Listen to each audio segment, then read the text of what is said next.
Good evening, everyone.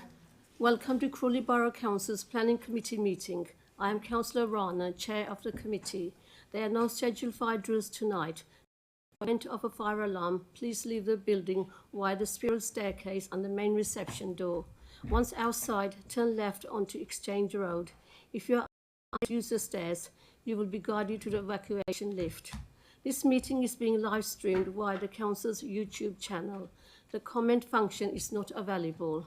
The Council is the data controller and will retain the data collected during the cast in accordance with its data retention policy.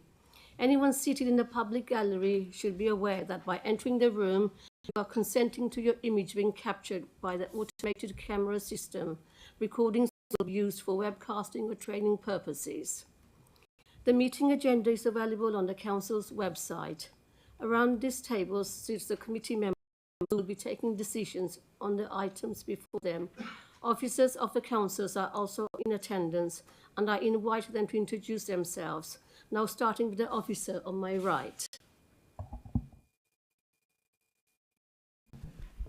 Good evening, I'm Jess Tamplin, Democratic Services Officer. Good evening, I'm Siraj Chowdhury, Head of Governance. Good evening, Clem Smith, Head of Economy and Planning. Evening, Stephen G, Principal Transport Planner from West Sussex County Council. Good evening, Hamish Walk, Principal Planning Officer. Good evening, Alex Sanders, Planning Officer. Thank you. Item 1 is apologies for absence. Are there any apologies? We've received no apologies. Thank you. Item 2 is disclosure of interest, and item 3 is lobbying declaration, which I will hand over to Jess. Thank you, Jess. Thank you. I will committee members' names one by one. Please declare any interest, lobbying or site visits in relation to any of the items. Councillor Smith. I have not been meet by anyone, and I've not visited the site in 3 years, and I have no idea. Thank you. Thank you, Ashraf. I haven't been lobbied. I have notice to declare, and I visited the site under item 5. Thank you. Thank you, Councillor Bidwell.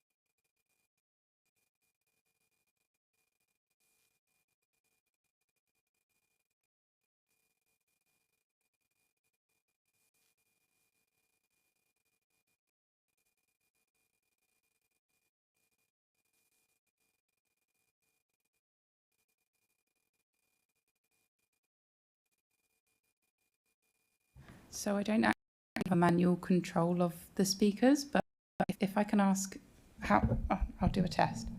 If I bring this closer and speak a little louder, how's that? Yeah?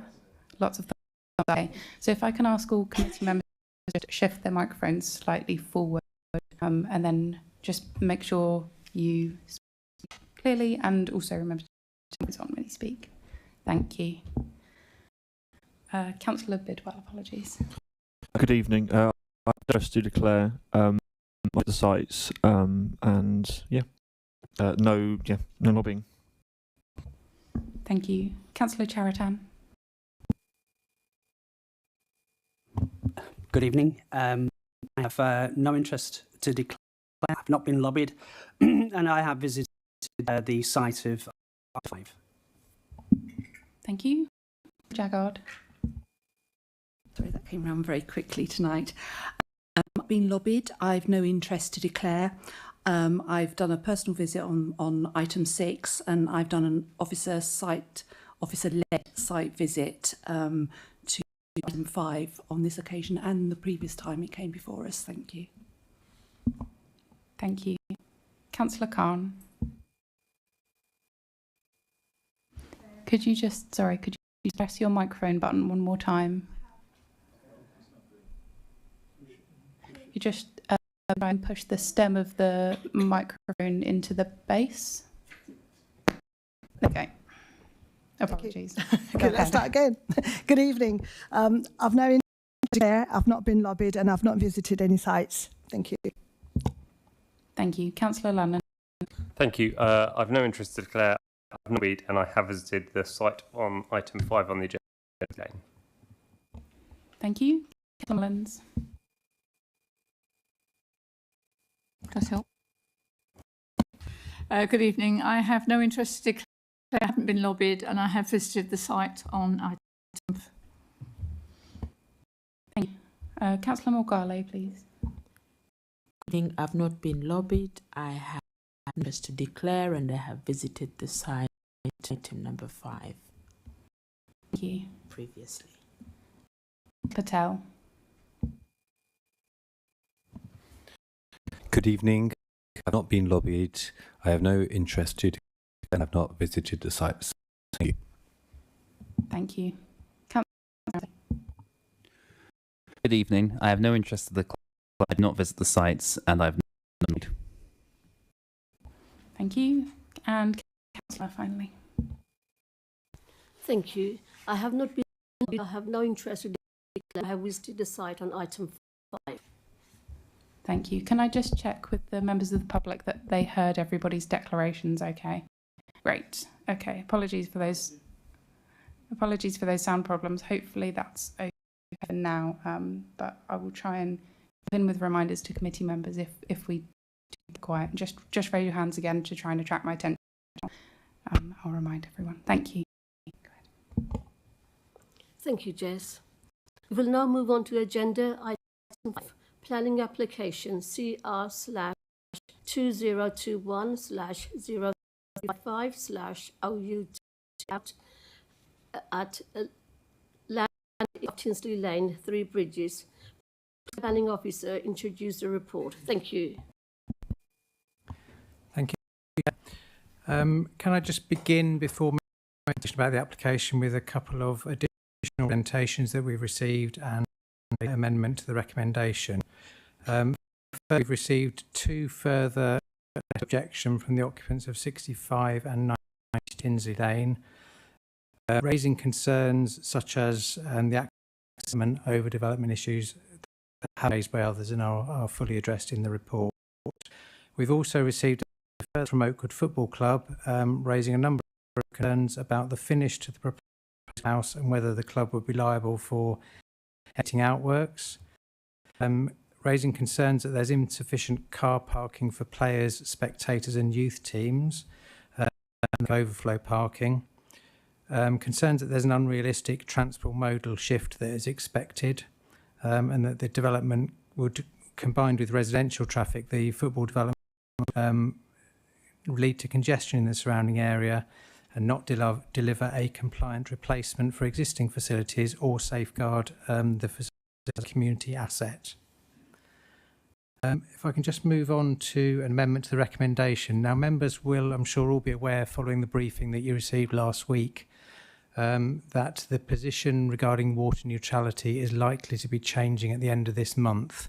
Natural England have indicated that the statement is likely to be born on the 31st of October, and as a result, if that happens on the 31st of October, from the 1st of November, we would not be required to impose water neutrality restrictions, or developments would not need to demonstrate that they're water neutral. So hopefully you were all already aware of that background. Now, as a result, obviously this item is kind of caught in the middle. So we are seeking a slight amendment to the recommendation in the report to delegate authority to the Head of Economy and Planning to permit the application subject to the Section 106 agreement, which is set out in the report, and to the conditions, but with potential revised wording for conditions 8 and 39 to take account of whatever the water neutrality situation is at the time the decision is issued. I've just got a couple of slides I can illustrate that with the 2 conditions. So condition 8 required the development to take its water source from Gatwick Road. The reason for that was because Gatwick Road, or in fact the northern boundary of the application site is also the northern boundary of the water neutrality zone.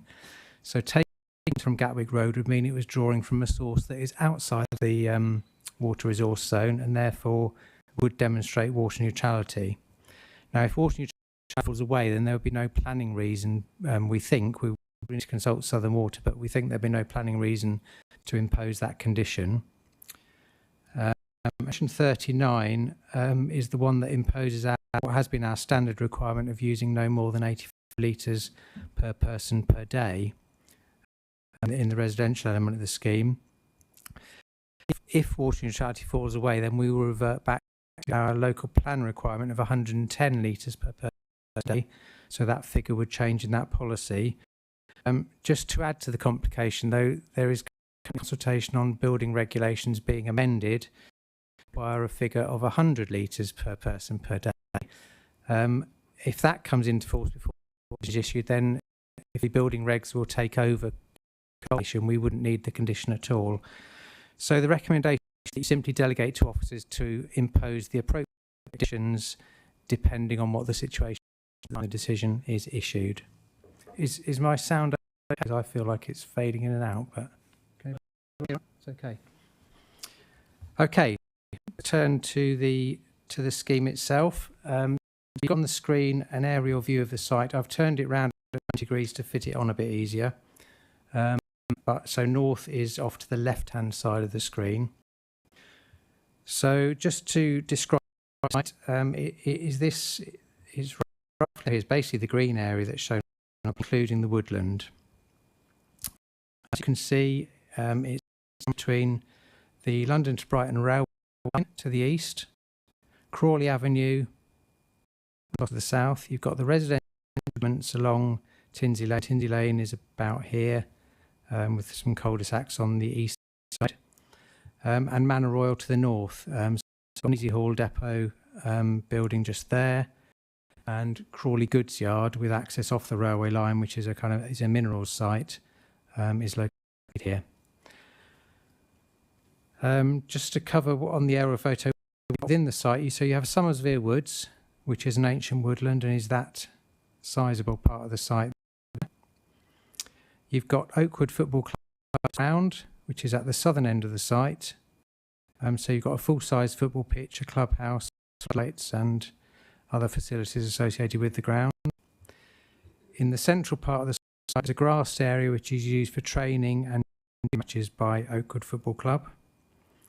And at the north end, you've got what was previously a sports ground, but was abandoned many years ago and has fallen into disuse. In terms of access to the site, actually I'll be with the site plan, I think, for that. So I'll run through the photos first, then I'll come on to the site plan. So that's a view across the disused, which is at the northern end of the site. Here you have the backs of houses in Kenmara Close. So this is the west boundary of the site. This is the access road down southwards to Oakwood Football Club. Here you have what is effectively an informal access to Somersvere Woods. There is no authorised public access to Somersvere Woods, but this is the fence and the gate that would allow entrance to Somersvere Woods, and the access road down to the Football Club on the west side. This is the site, so this is the area used by Oakwood Football Club for training and junior matches and that kind of thing. So it's a bit more informally laid out. You can see goals and other football equipment there.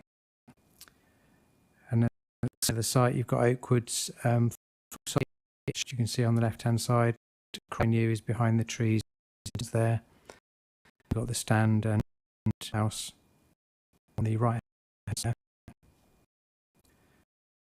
These are up and down Tinsley Lane. It looks unusually quiet in these photos. They were taken fairly recently, and there is a road closure at one end. So there will generally be a bit more parking up there than is shown in the photos. This is Birchley. So the left-hand side photo is the view of Tinsley Lane looking at Birchley. The right-hand photo is from top of Birchley looking back towards Tinsley Lane, extending the road there. And these two photos are at the top end. There's a kind of turning head arrangement which you can see on the right-hand side, and that's the view from the top. And then the photo there is of the entrance from Tinsley Lane, which is the road at the front, Mara Court, for the post office box.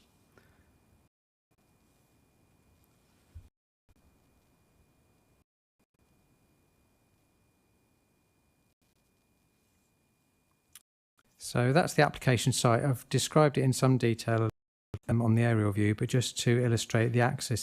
At the moment, there is a vehicular access from Kenmara Court, which is here, and that leads along the road that you saw in the photos all the way down to Oakwood Football Club at the bottom there, which has a parking area within the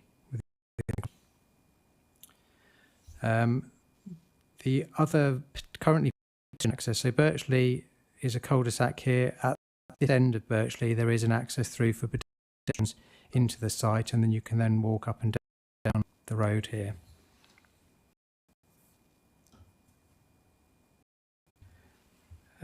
Couple of other, or just one other thing to point out is that there is an air quality management on Crawley Avenue just here, and that extends into part of the application site. Southern end. The other probably to note is the relationship between Crawley Yard, which is just here. Crawley Yard from time to time does make quite a lot of noise, and that is a constraint on the site and is addressed in the report, as you. I will come on to discuss that further.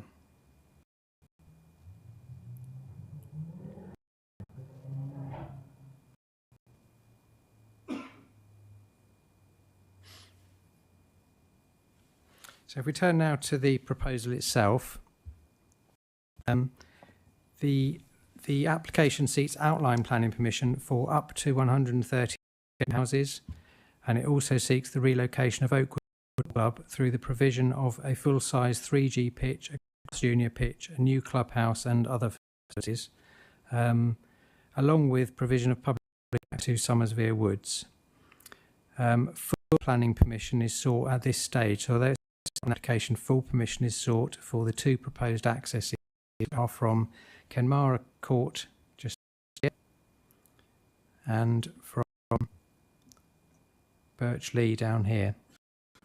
And I'll come on to talk about those in more detail later. If we just run through the various elements of the site. So Oakwood Football Club would be relocated to one end of the site, which is the part that is currently in disuse. And there would be provision of a size 3G artificial pitch here. And at 90 degrees, a grass junior sized pitch at the northern end of the site. And the clubhouse is shown here on the east side of the pitch.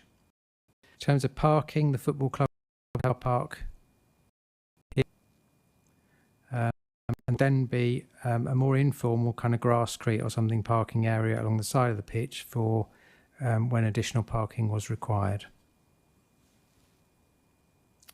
You can see Somersvere Woods obviously on the eastern side of the site, and then moving down, that's the currently proposed residential layout. Now it's worth saying here, this is an outline application, and the siting and design and all those kind of issues are not being fixed here. This is an illustrative master plan, but it seeks to indicate a scheme that could be policy compliant and would address the various constraints and needs for development. What is a kind of terrace around the eastern side of the.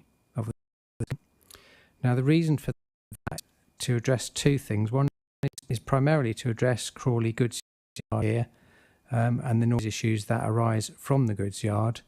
The barrier is intended, or the terrace block is intended to act as a barrier to noise and to therefore protect residents within the scheme, and in fact to some extent protect residents of the wider Tinsley Lane area noise. There are also, I think, some benefits in terms of noise from Crawley Avenue, because again, the barrier block approach continues down here. So just to the sections that we've received, they are set out in the report, so I won't run through everything here, but there have been objections from a number of residents, from Tinsley Lane Residents Association and from Oakwood Football Club.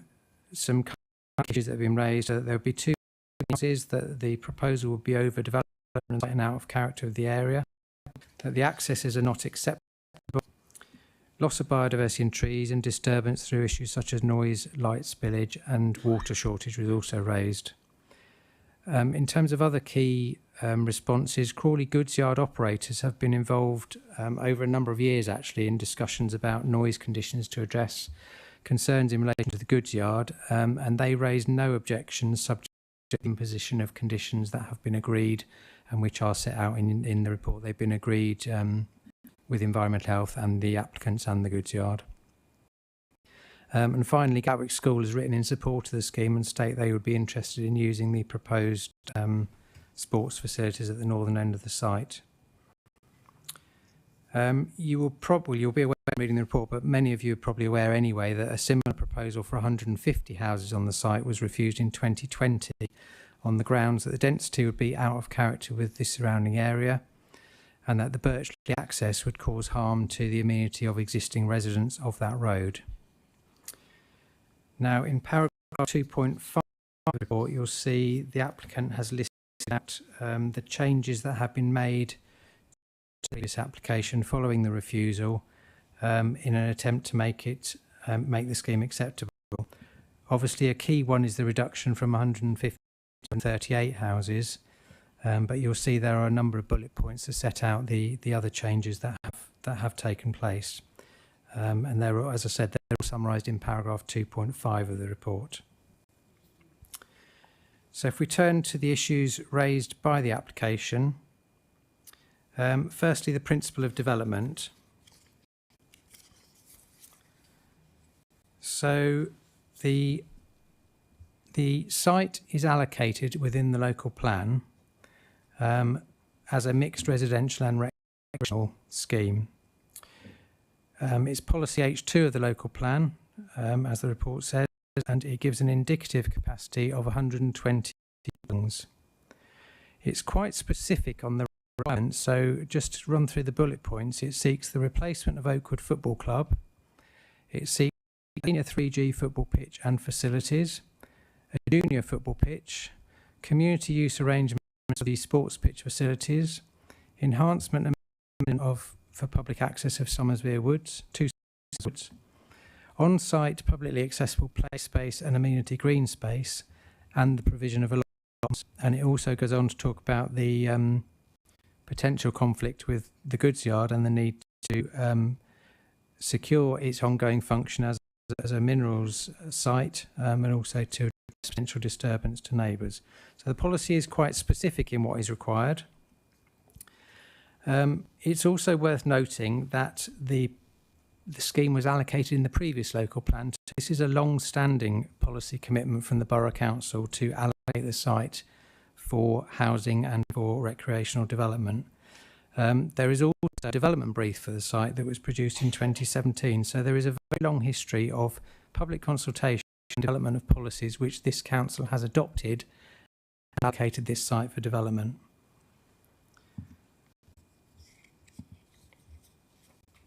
If we just move on to if I talk briefly about the capacity of the site, this again is addressed in some detail in the report. The applicant has reduced the from up to 150 houses in the previous application to now up to 138 houses. So it's a reduction of 12 houses. Key things to note are that policy H2, which allocates the site, and gives an indicative capacity. It does not specify that there should be no more than 120 houses. It's indicative capacity. Policy H1 of the plan takes a positive approach to housing proposals.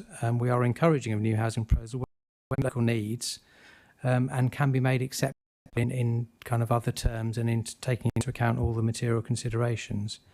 So it's the here that the application needs to demonstrate that the proposal is acceptable in terms of the number of units and all the other considerations that we'll come on to talk about. But so that gives you background to it. The access as well is covered in policy. But I think I've turned the wrong page. There we go. Yes. So the access is proposed through Birchley and through Kenmara Court. So Birchley, as you can see on the plan here, would access the residential element of the development. And just coming north, Kenmara Court would provide access to the football element of the development. There is no access between the two apart from for pedestrians, cyclists and emergency vehicles. There's been quite a consideration of accesses which I will come on to, but it's just worth in terms of the principle. The brief states that the local highway authority considers that access is in principle likely to be achievable by a Birchley Kenmara Court subject to design improvements. So the brief also recognises that the Tinsley Lane Residents Association do have concerns about these accesses, but I think it's very in terms of the principle, the brief and the local plan, the is compliant with those in a general sense. We'll come on to talk about more detailed issues, but in that sense, in the sense of what the brief requires and what the policy H2 requires, the proposal is with those. Turning to sports provision, the key to any successful scheme on this site is going to be the provision of Oakwood Football Club. Without the real club, the residential development cannot really happen. You can't put the residential development on the site because you get the Crawley Goods Yard noise. So that's the reason the site is being ordered. What is critical is that both in terms of quantity and quality, the sports provision of Oakwood Football Club must not be adversely affected by the development.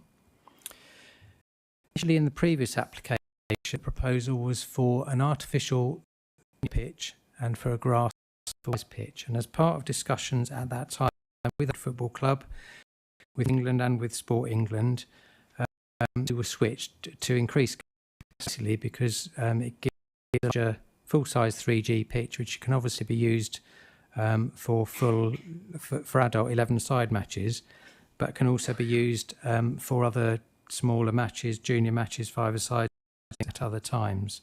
So that was a switch that took place to increase capacity. And the critical point really is that a 3G pitch can be used more intensively than a grass pitch without causing damage to the playing surface. So that is written into the policy as you saw, or as you've seen from the report. Oakwood Football Club do now object to the application. They have concerns. As I said earlier, they've written in about the fitting out of the clubhouse and parking and other issues.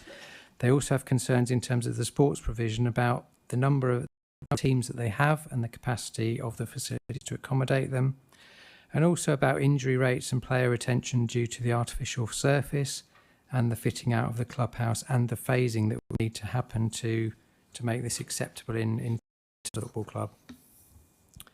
So phasing is covered in 5.16 of the report, and Sport England and Homes England, along with Oakwood, have both been clear that things would need to happen in the correct order. The proposal is that the first phase of development would involve the provision of the new football pitches, alongside the start of residential development on the central area of the site, this part here. Oakwood's current ground would be unaffected at this stage, and development of that part of the site would not take place until the new facilities at the northern end were provided. Another issue that raises is loss of the central grass area, and discussions have already taken the council's leisure team to ensure that replacement provision made on Borough Council pitches elsewhere during the construction phase for training and junior matches and those other purposes. I won't go in detail in the report but Sport England has a detailed, very extensive list of requirements for these new facilities, which the applicant has agreed to. So they're set out paragraphs 5.21 down to 5.31 of the report, and they address both capacity and quality issues. And we would need to, if approval were granted for the scheme, we would need to address those through a Section 106 agreement.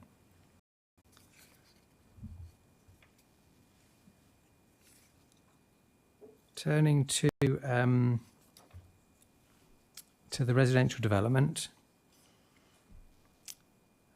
So I've covered the change from 130, sorry, the figure of 150 down to 138.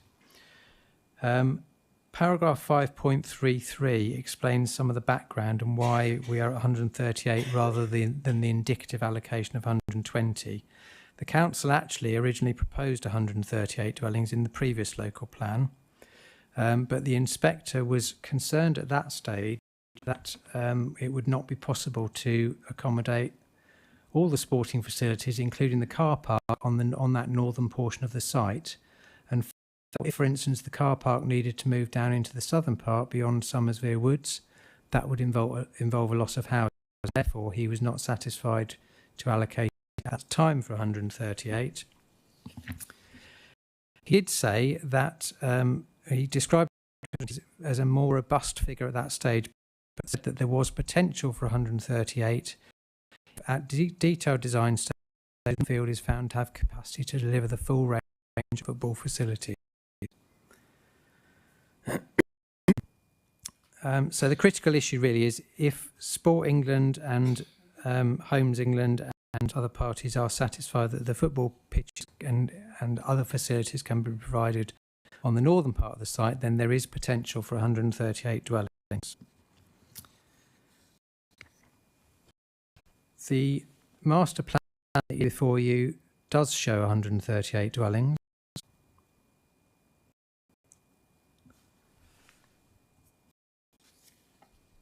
And obviously within the site without including Summersvere Woods. In fact, it maintains a 15-metre buffer from Summersvere Woods. If I can just talk briefly about density. The density proposed, I think, is about 3 dwellings per hectare. You pay from the new local plan, the policy is a minimum density of 45 dwellings per hectare unless local character justifies a lower figure. In this case, what is that the density varies across the site. Over on the east side of the site, you've got higher density because you've got the terraced blocks for the reasons that I explained earlier. You create a higher density on that side of the site. You've then got a lower density. The density drops as you move to the existing housing along Lindsay Lane. The proposed density is quite significantly 45 dwellings per hectare that's sought by policy C of the local plan. I mean, it could be argued that it's unacceptable in that sense, but I think it could be argued that the lower density that is currently proposed lacks the existing character that you can see on the left-hand side of that photo, the slightly lower density on Tinsley Lane and in the off Tinsley Lane. And on that basis, in the site-specific allocation, we often feel the proposed density is acceptable. I would note that if anything, policy CR4 a higher rather than a residential development density on this site. Just moving on to mix, you will have seen this in the report, but the policy would be compliant in terms of housing mix and affordable housing. So provide 40% affordable housing in line with our policy requirements. So that would be 55 affordable housing units.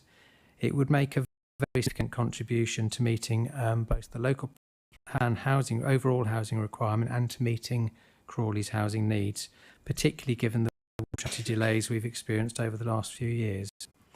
The proposed housing provision, particularly with the local plan allocation and the development brief and the history associated with that, must be given weight when you determine this application. Moving on to residential amenity, I think it's probably worth running through the access points here.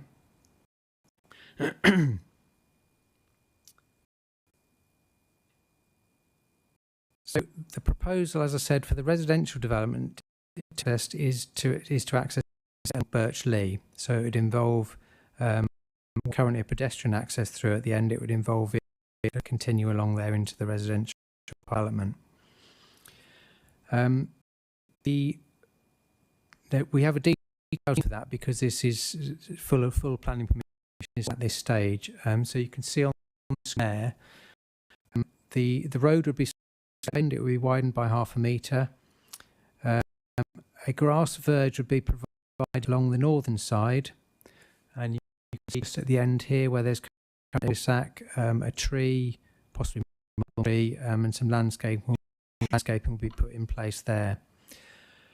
On the southern side, you'd have a footpath running right along the road, and some additional landscaping at the western end, and the provision of two parking bays. Sorry about the yellow block that keeps appearing. You can also see these dots here, which are additional trees that will be planted along the road. They're just worth pointing out, there is not currently a full footpath along the northern side of Birch Lee. There is a narrow strip of tarmac, but it is fairly narrow, so it certainly doesn't meet the kind of normal requirements. So this would provide a standardised footpath along the southern side.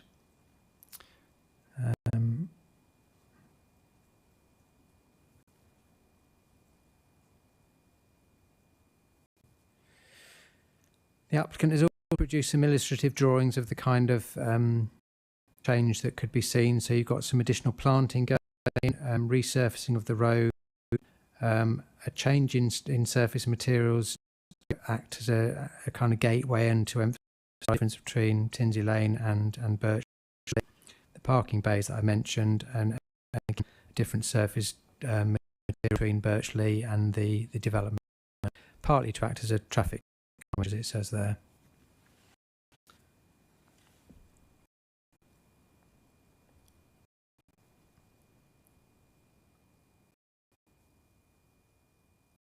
And then here you can see the plan showing the proposed Kenmara Court access. So coming in at the moment, it's quite constrained really because of third-party land ownership. The red lines you can see along the road there. So there's a kind of bit of in here, and then around, and you'd have the car area here. This is an clubhouse there, no longer exists. So that shows you the proposed access into Kenmara Court. So the previous refusal, one of the reasons was the harm to amenity in Birch Lee. In terms of the changes, what we have here are the housing numbers have been reduced by 12, and as I've shown you, there are significant Birch Lee improvements proposed, including realigning the road. Actually, I'm not sure I really pointed that out. Let me just go to that drawing. So Birch Lee currently it has kind of two bends in it, and it turns quite on each. Partly the reason for realigning the footpaths is to kind of those turns more shallow, and in fact, as you see the bottom drawing, you can see it indicates the visibility distances. So the visibility for drivers would be improved by the way the realignment took place. But also you've got the planting, resurfacing, and the ways that I mentioned. In terms of traffic movements, at peak hours, an additional 1 car per minute is expected to use Birch Lee. I don't think there will be any significant impact on Kenmara because Kenmara Court already provides the football club, so it would continue to fulfill that function, although the access road would be shorter. Paragraph 5.57 note, Birch Lee residents are clearly getting some change to their environment if this development goes ahead. I'd have to say all proposed development can change to their neighbours. The question here is, in planning terms, whether that change is acceptable. As I said, I think it's only 1 car per minute at peak hours.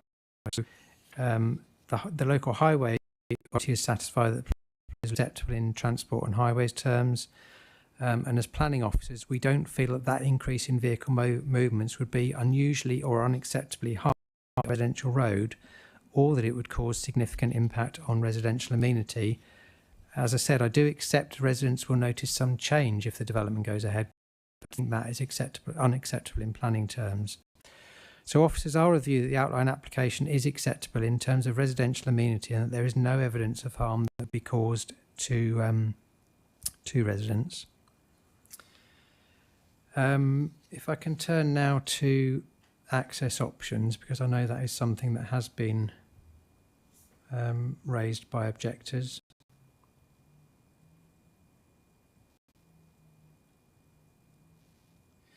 So the applicant has done some work to look at 10 options. You can see the blue arrows there indicate 10 potential accesses to the site.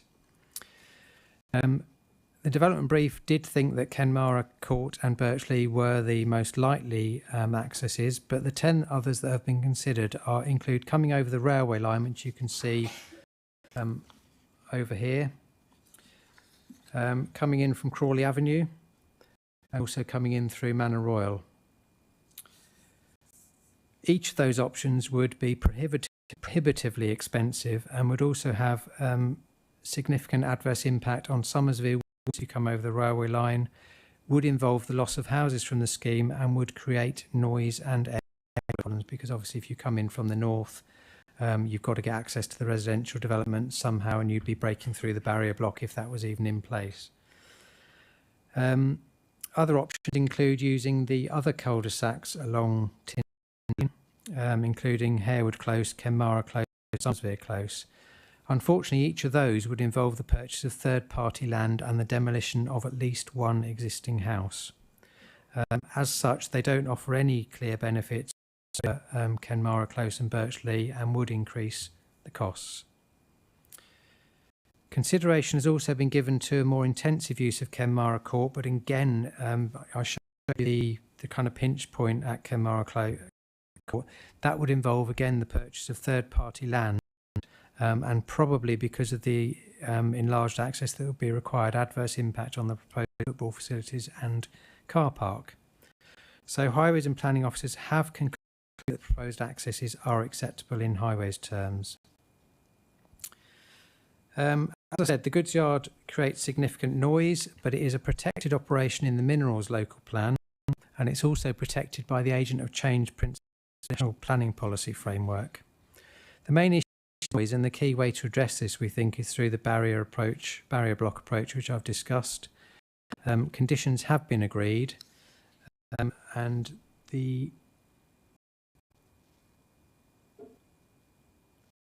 there are some, oh hang on, I think they're at the end.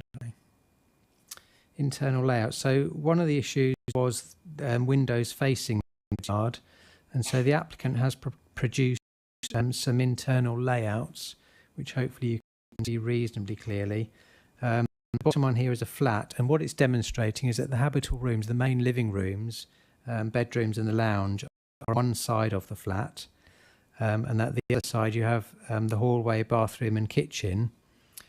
And those windows are clearly less sensitive to noise. And the same thing happens as these are illustrative, but with the house here, where you've got the entrance and the garage, kitchen room, bathroom and ensuite facing the noise source, and the main living rooms and bedrooms facing away from the noise source. So that's how the barrier block approach would work, is that the habitable rooms face into the development, and that the less noise sensitive non-habitable rooms face towards the goods yard. So subject to that kind of layout and conditions set out in the report, the scheme is considered acceptable in terms. I'll just cover a couple of, there are issues in the report that I won't cover, but air quality, as I mentioned, Crawley Avenue has an air quality management area extending into the site, and mitigation to the value of 20,285 has been agreed to address that within the development. Drainage is always a key issue, and here the proposal is to use sustainable drainage system approach.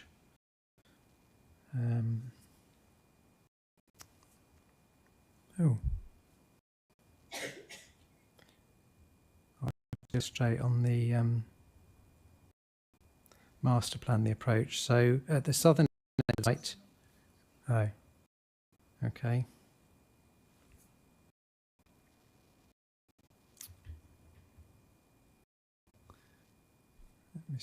again.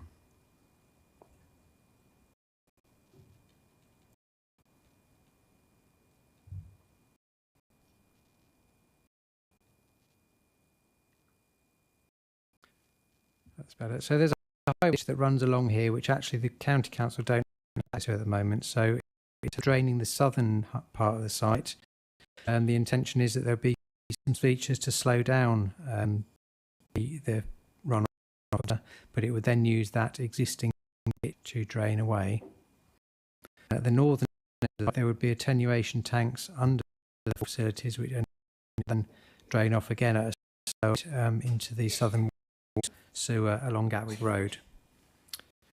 The report covers in some detail these hedgerows and Somersvere Woods, which is woodland. There will be a buffer zone 30 metres around the woods as is required by national policy. In terms of ecology, there has been some bat survey work that found no bats, but a hazel dormouse survey has been inconclusive. If there are hazel dormouse on the site, though, they are likely to be predominantly within Somersville, which is not directly affected by the development. And our ecologists see that the potential impact can be mitigated. Similarly, with BNE, there will be mitigation through new on site. There will be some tree loss associated with the scheme, but that's hedgerow loss. This will be addressed through new hunting and purchase of off-site and subject to a range of 106 and planning conditions. The ecologist has agreed, and the scheme is considered to satisfactorily address those. In terms of play space, play area, which I don't think I pointed out in the master plan, is this area here. So it's located near the entrance, well overlooked by houses, and as I said, it's a large area to serve not just the needs of the proposed residents, but the residents of Tinsey Lane too. Community growing area is here, and the site really benefits obviously from the sport and other types of open space, so it is well provided in terms of open space. So I gave you the amended recommendation at the presentation. The recommended Section 106 agreement would deliver a range of obligations to ensure that policy compliant. As I've said, that would include 4% affordable housing, so that's 55 homes, self or custom builds, the new football ground, 3 junior grass pitch and the other facilities, employment and skills development for residents of Crawley, ecological enhancement, the 15-metre buffer zone, public art contributions, contributions towards a traffic calming scheme in Tinsey Lane and sustainable transport improvements, air quality mitigation, tree planting and allotment contribution. There's also the 43 conditions set out in the report, which obviously cover the wide range of issues associated with the scheme, but also give us kind of detailed control over issues. So just to conclude, this site has been allocated by the Borough Council for housing and replacement sports facilities for many years and over 2 local plans. The proposal before you is fully policy compliant and would secure vital housing to meet Crawley's needs and high quality replacement football facilities for Oakwood. So taking all the positive aspects of the proposal, planning officers very strongly recommend you approve this application. Thank you.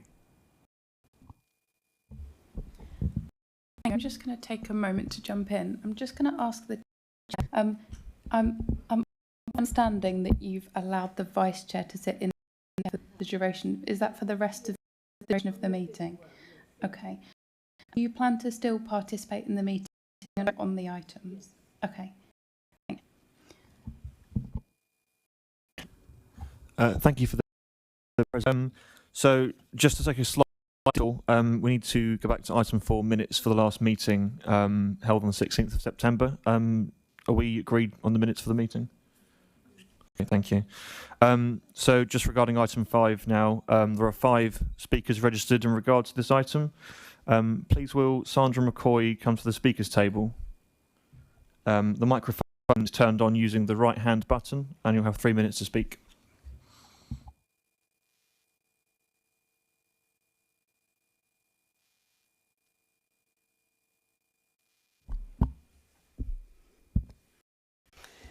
Good evening, my name is Sandra and I stand here as a resident deeply concerned about this plan built of 130 properties on the government-owned land beside our homes. On paper, this looks like a progress, but in reality, it would destroy one of the few remaining pockets of natural habitat in our area. A place where wildlife thrives. The land is not empty, it's alive. Home to bats, hedgehogs, and countless other creatures that depend on the food and shelter in this area. If this development goes ahead, this ecosystem will be wiped out, where animals will not simply move elsewhere. They cannot replace a living habitat with concrete or call it a progress. We want to highlight one crucial point. Bats are legally protected species by the Wildlife and Country Act in 1981. They roost whether it be trees, old buildings, or are protected by law, and to disturb or destroy these is not only unethical, it's illegal. And let's be clear, adding a few bat boxes after the damage is done is meaningless. Wildlife cannot thrive in fragmented artificial scraps of green surrounded by walls and car parks. This is about value. Do you really want to trade living habitat for lifeless high-rises?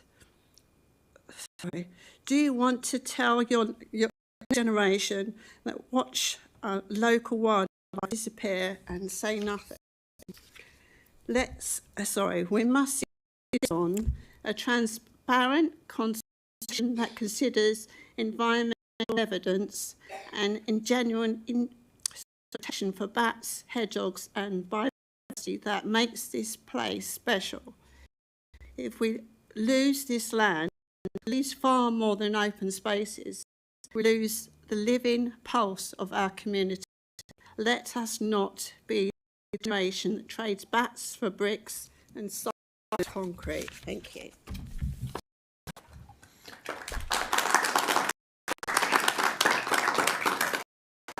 Thank you. Will Ian Miller please come to the speakers table? 5 minutes to speak. 3 minutes to speak. Apologies for that.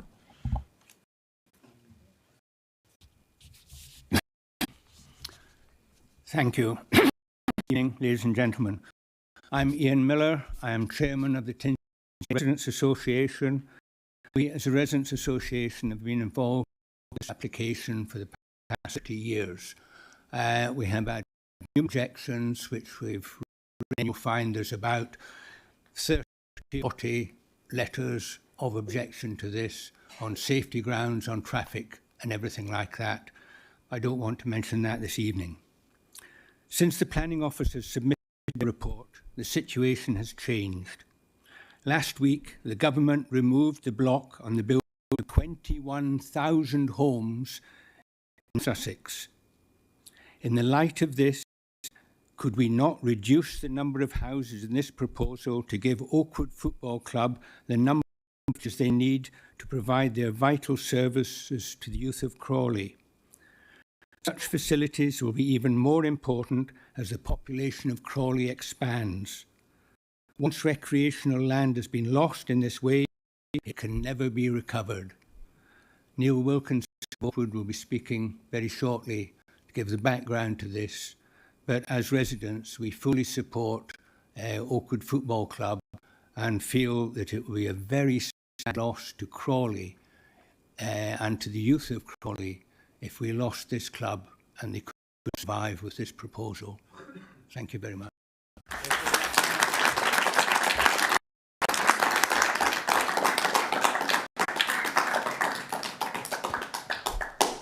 Thank you. Please will Neil Wilkinson come to the speakers table. You will have 5 minutes.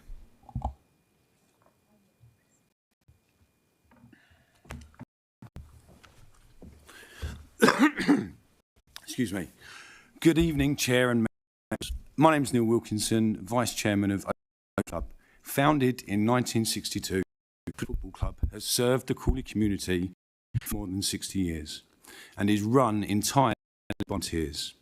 I'm here to explain the application and east of Tinsley Lane does not comply with the Crawley Local Plan or the Planning Policy Framework, the EPF.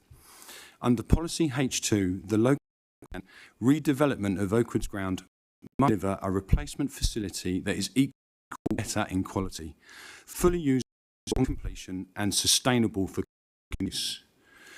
This proposal does not meet those requirements. The applicant's own documentation confirms the club will be delivered only as a basic shell, not a functional, ready-to-use facility.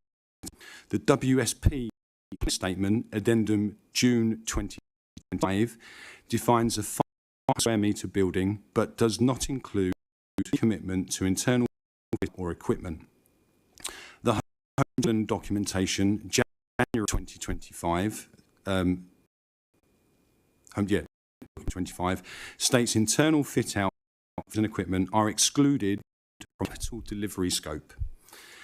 And operational readiness will be subject to a third-party funding or management arrangement, yet no such mechanism or provider is identified.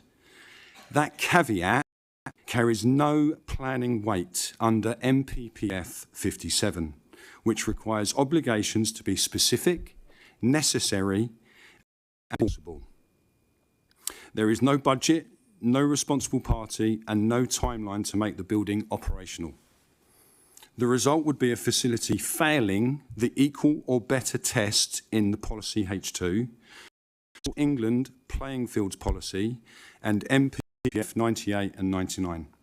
Without a fully functional clubhouse, the scheme causes a functional loss and of an established community facility contrary to the development plan.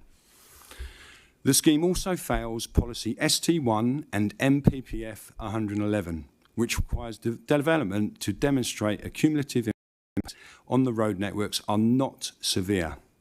The WSP Transport Assessment Addendum July 2024 provides 195 parking spaces for the 138 dwellings, around 1.4 spaces per home, and approximately 70 for the football facility, 50 formal and 20 informal grasscrete spaces, which become unused in wetter months.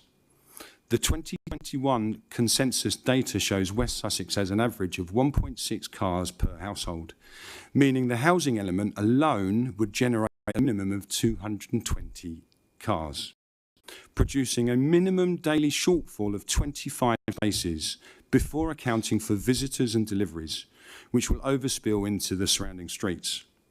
Oakwood senior fixtures are held on Saturday afternoons and Thursday evenings, which require 50 to 60 spaces for players and officials, and when supporters are included, these fixtures can typically attract up to 100 cars.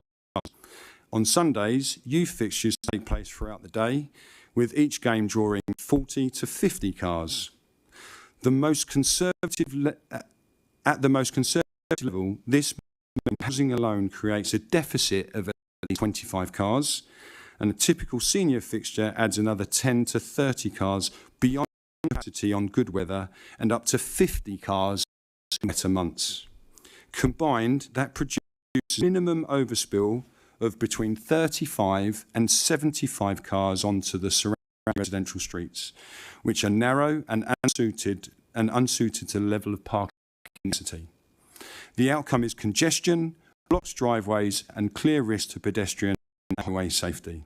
The transport assessment does not take these weekend and evening pressures into account, nor the seasonal loss of parking, and therefore fails to demonstrate compliance to Policy 1 and NPPF 111. To summarise, the proposal conflicts with Policy H2, sports facilities must be equivalent or better and ready to use.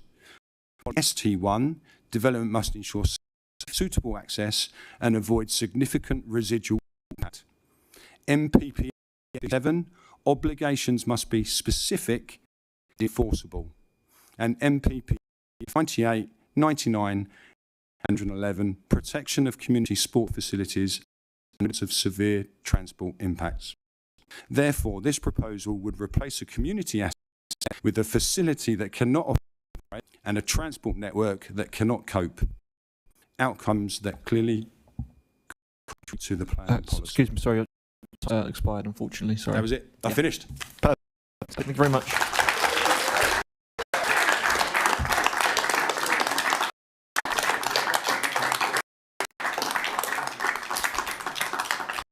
Thank you.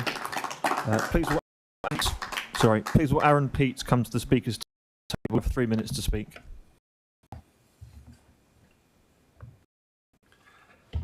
Thank you. Chair, councillors, thank you for the opportunity to address the Planning Committee. Homes England have been working alongside your office to forward this site since its allocation in the 2015 local plan. This has been reallocated in the 2024 local plan and is supported by the Site Development Brief.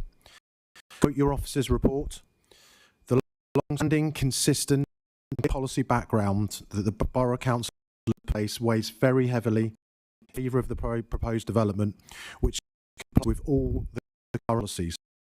In 2024, the Council declared a housing emergency with £1 in every 3 of the Council's budget going towards accommodation. With limited new supply within its boundaries, this site is one of Crawley's few housing allocations and is relied on upon in the new local plan to meaningfully contribute towards dealing with this emergency.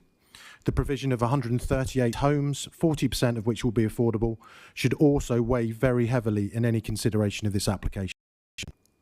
The scheme for this site has been rigorously tested by 2 local plan inspectors, 2 officers' reports recommending approval, and this planning committee previously in 2020.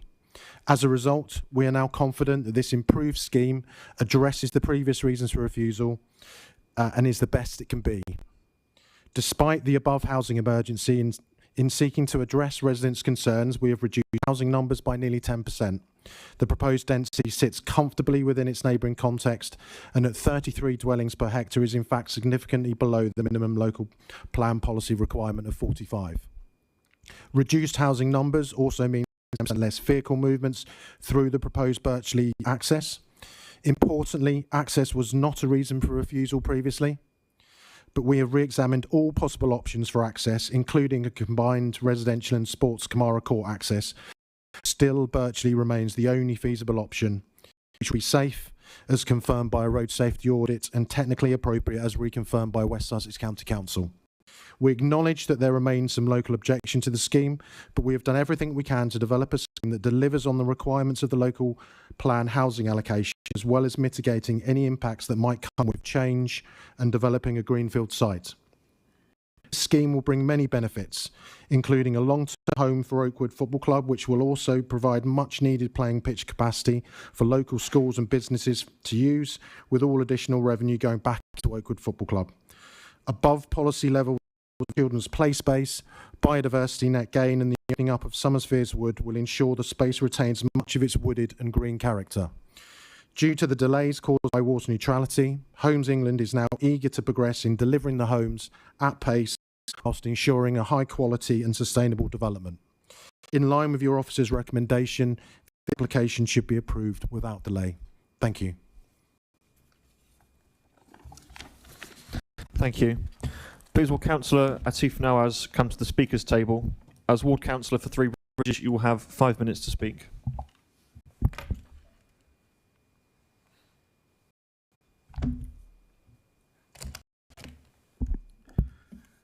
Thank you, Chair.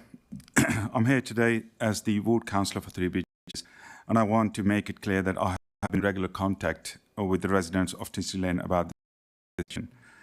They have shared their concerns with me consistently over the past years and in the last few months as well. Importantly, they understand the urgent need for housing in Crawley, and most of them are principally of this development. So we declared a housing emergency a week ago, and this scheme will help address that crisis. However, the issue that residents cannot ignore is the access strategy, specifically the decision to access through Birchley. And we have heard it has been discussed as well, but I still think here. Birchley is a narrow, winding track, often referred to locally as a dog's tail. It was never designed for the level of traffic this development will generate. Increased movements, including service and emergency, will create serious road safety risks and impact the amenity of existing residents. It is not in line with our local plan policies, such as the one on sustainable transport and design quality, which requires safe and adequate access. I believe residents are not being unreasonable.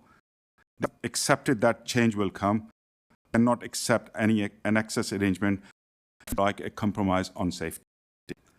What makes this more concerning that alternative access point options do it. We heard is already identified as access. It could have been the main access point, reducing pressure on Crawley Avenue could provide a direct and safer route. I understand the option was dismissed on mobility grounds, but now the water neutrality requirement will be lifted. They will no longer face this additional cost to move water line from other development, which northern side. This means there is a financial capacity to revisit access solutions. It's not just residents who are concerned. We just heard from Oakwood Football Club, which will be relocated as part of the scheme, is also objecting on loss of sporting facilities, access arrangements, and match day traffic arrangements. One of my concerns is West Sussex County Council Highway Services have accepted this arrangement. They acknowledge Birchley's lease constraints, yet concluded it's acceptable because traffic modelling predicts it's only extra few vehicles or one vehicle per minute at peak times. But modelling does reflect the lived reality of a narrow, bending close with poor visibility on street parking. Street parking is consistent on Tinsley Lane if you go over there. Vulnerable pedestrians, it does not account for delivery vans, refuse trucks, or the cumulative impact of traffic. Accepting this one on the basis of theoretical models rather than a practical safety and community impact, to me, is flawed and worrying. Chair, members, I'm not opposing this development itself. I support it, but I cannot support an access arrangement that compromises safety and undermine the quality of the life of existing residents of Tinsley Lane area. I urge the committee to defer this application and require the applicant to revisit the access strategy, given that the new events will happen on water neutrality, given serious consideration to Kenmare Court or Crawley Avenue as the main access. We can deliver the homes Crawley desperately needs without compromising on safety, sustainability, and good planning principles. Thank you.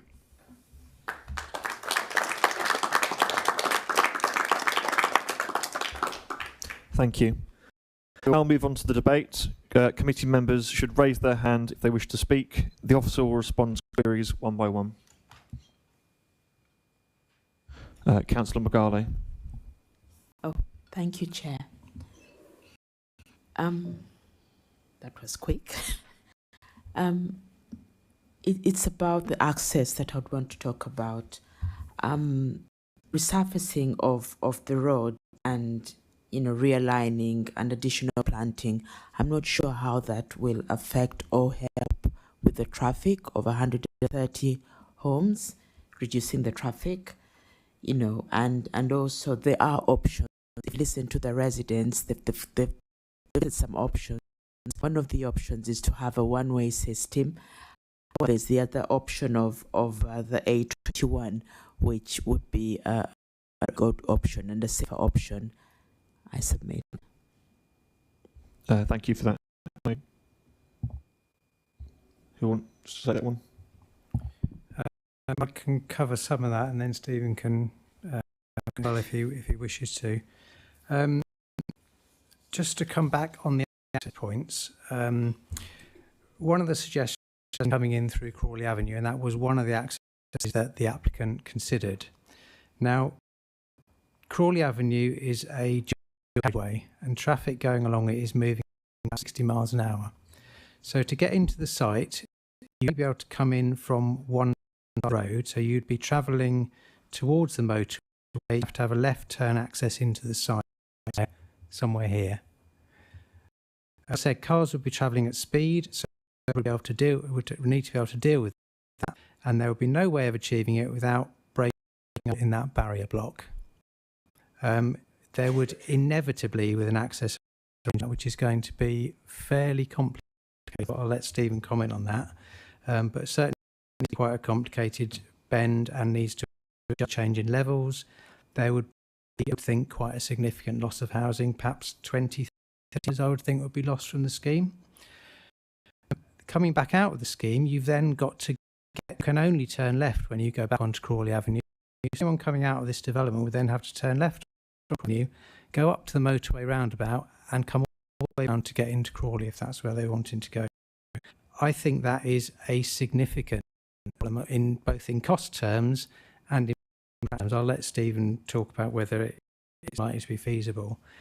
The other suggestion put forward is that you come in from a court, that you effectively have one system through and that you come out through Birch Lee.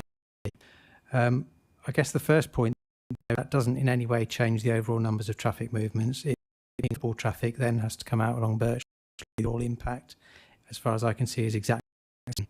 What it does mean, though, is that Kenmara Court would need to be improved, and it would not be able to turn here to access simply the football facilities. It would need a wider road, and it would take up more space just in this part of the site.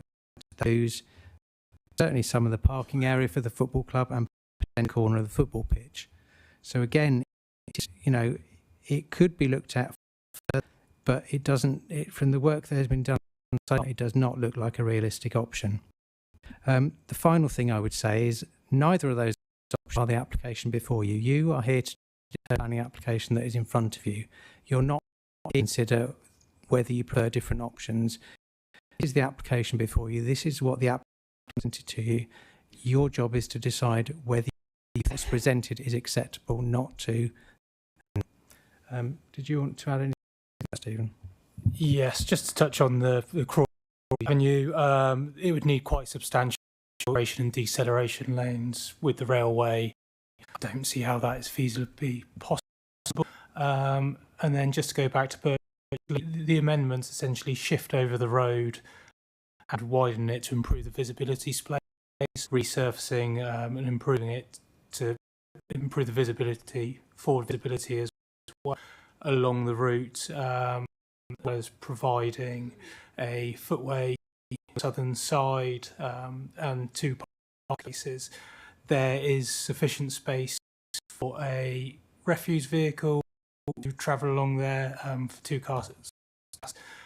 So it's an appropriate access solution for the development proposed.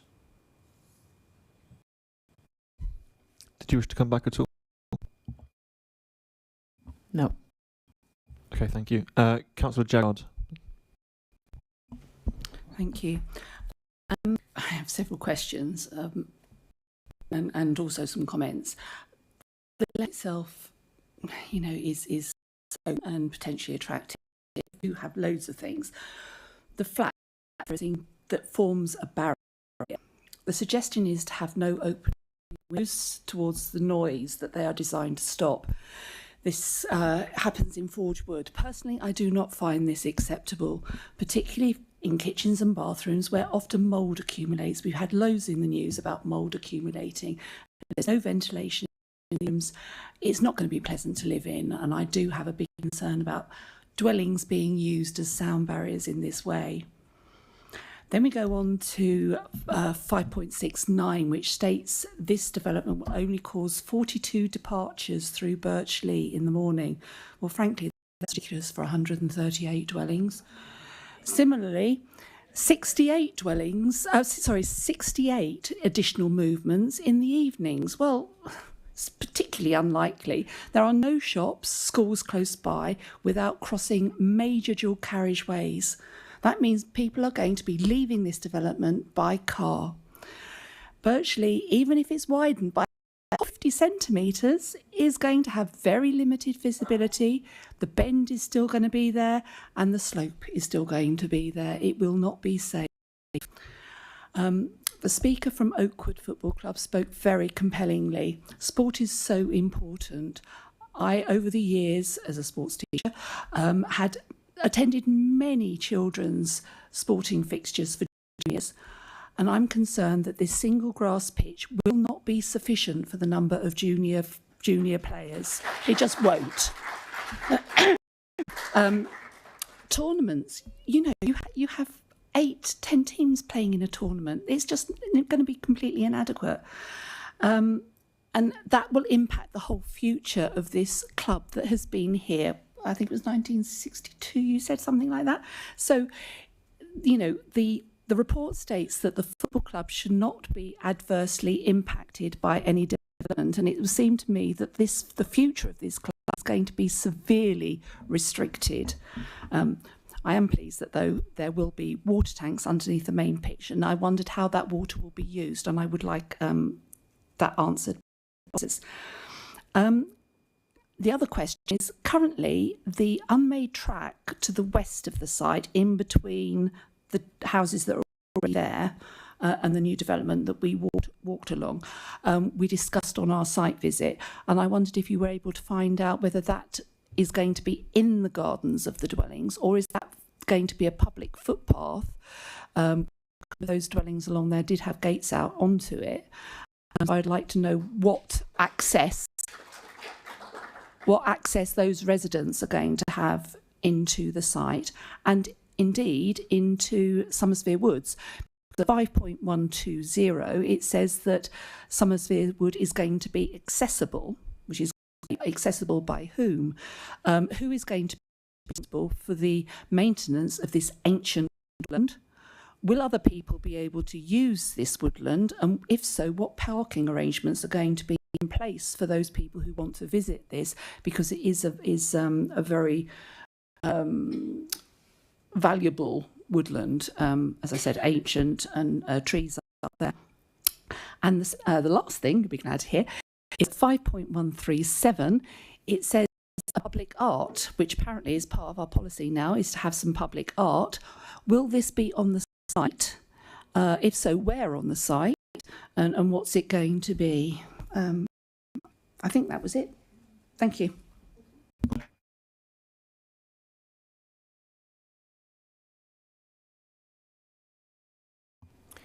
I've put the floor plan layout drawing back on the screen. Apologies, it may not have been particularly clear last time, but if I zoom in on the proposed housing layout, so these would be houses within the terraced block. There is no intention that any room would not be lit by natural light and have a window. The proposal is that your habitable rooms, so the rooms you must time in either at night in the bedrooms when you're asleep, or the living room, would all face into the development, so away from Crawley or Crawley Avenue. The rooms on the other side of the house, as you can see, they have windows. The kitchen dining room has a window, the bathroom has a window, the ensuite, they would all be ventilated, and they would all have windows, but they're just rooms that are used for limited periods of time and ones that are less sensitive to noise. And then, in fact, the same approach applies to that. So here you've got a living room and 2 bedrooms into the development. So as you can see, the Barry block would facing into this part, and then the hallway bathroom would be on the other side facing towards the woodland. So that's how noise would be addressed, but it certainly would not get, I totally understand your concern, you just have a solid brick wall on the Somersvere Wood side or the goods yard side that it wouldn't look very attractive. I'll deal with the planning issues and come back to talk about the arrivals and departures. In terms of the sports pitch provision, Sport England have been through considerable detail, and there's been a lot of discussion over years in terms of the provision that they made. The critical thing is that the 3G pitch can be used over far periods of time than the current grass. They can just be used more intensively. So whilst I accept it involves rearranging the way the club operates, they will need to do that. Not everyone will be able to play out the same time. The pitch does offer a far more intensive opportunity for use and include potentially letting it out during weekdays to schools and things like that. So Sport England are satisfied that the overall provision is acceptable as the report says. Moving on to the water tanks, in terms of the drainage strategy, there will be water tanks there, but they will drain in the, I think it's sewer along Gatwick Road. So they would just drain slower, but would drain into a sewer. Obviously, that water potentially could be recycled, and I think that's what you're driving at. Possibly, but I think that would be part of a detailed application. I think it would be difficult to secure that stage without having the full details of how it would all work. The proposed management arrangements, I mean, this is not really a planning issue, it's not an issue, but the proposal is that Homes England would pass ownership of Somersville Woods and the football facilities to the Borough Council. The Borough Council in turn would lease the football facilities to the football club and would manage the woodland. That would obviously enable maintenance and management of the woodland to take place. But this report simply secures details of that. There's a separate discussion with the Borough Council over whether the Borough Council even wants to do that, on what terms and how that would. But that is the current proposal. But I think that side of it, whether the Borough Council corporately is happy with that, is a separate discussion. Public art would be provided on site. The current is that the playground would incorporate within it, so it would be perhaps purpose-built play equipment that incorporated artwork within it. Could be based on a theme or something like that, but that's where the public art would be provided, but it very much would be on site rather than provision off site. And the final question that I was going to answer, which I think I've got a plan to show. It was about the access along the road that we walked on, yeah. the unmade up bit. Sorry, I didn't mention this. The applicant has provided these two kind of drawings alongside it, because the question that we had was that these trees backing onto Kenmara Close did not appear to be quite where they were on site. The applicant has responded to say that the intention is, because these gardens are quite long, they're 20 to 25 metres long, as many of the trees as it would, some clearance because there's some kind of ground level vegetation as well, but the trees would be retained as far as possible. They would be towards the far end of those gardens, as you can see on the adjoining tree here. But there would be no footpath along the back of the existing residence. There are some gates in those fences which provide access onto the road to Oakwood. I can only assume they've been done without Homes England's permission, but they would lose that access as a result of this. So they would have the same access arrangements other people in this area. I'll pass over to Stephen to deal with the peak hour departures issue. Yep, so the trip generation is taken from a data called TRIX, essentially where lots of developments are surveyed and the number of vehicular trips are all taken down. So TRIX data has been taken from a number of similar sites to generate numbers. We're seeing over the last 5 years the trips increasing in number being generated. We would also do a travel plan and travel auditing fee. TRIX data essentially presents a baseline of trip generation from the start, and if it's exceeded, further measures, travel plan vouchers, etc., will be required to be by a developer to the residents to try and reduce the vehicular trips.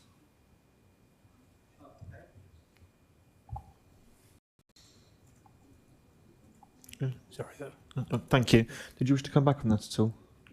No. Sorry, I still find whatever I said. 42 departures out of 138 dwellings is when there are no facilities on site. I just find that pretty unbelievable. But that's what your data says. I find it likely, but that's fine. Okay, thank you. Councillor Cheriton.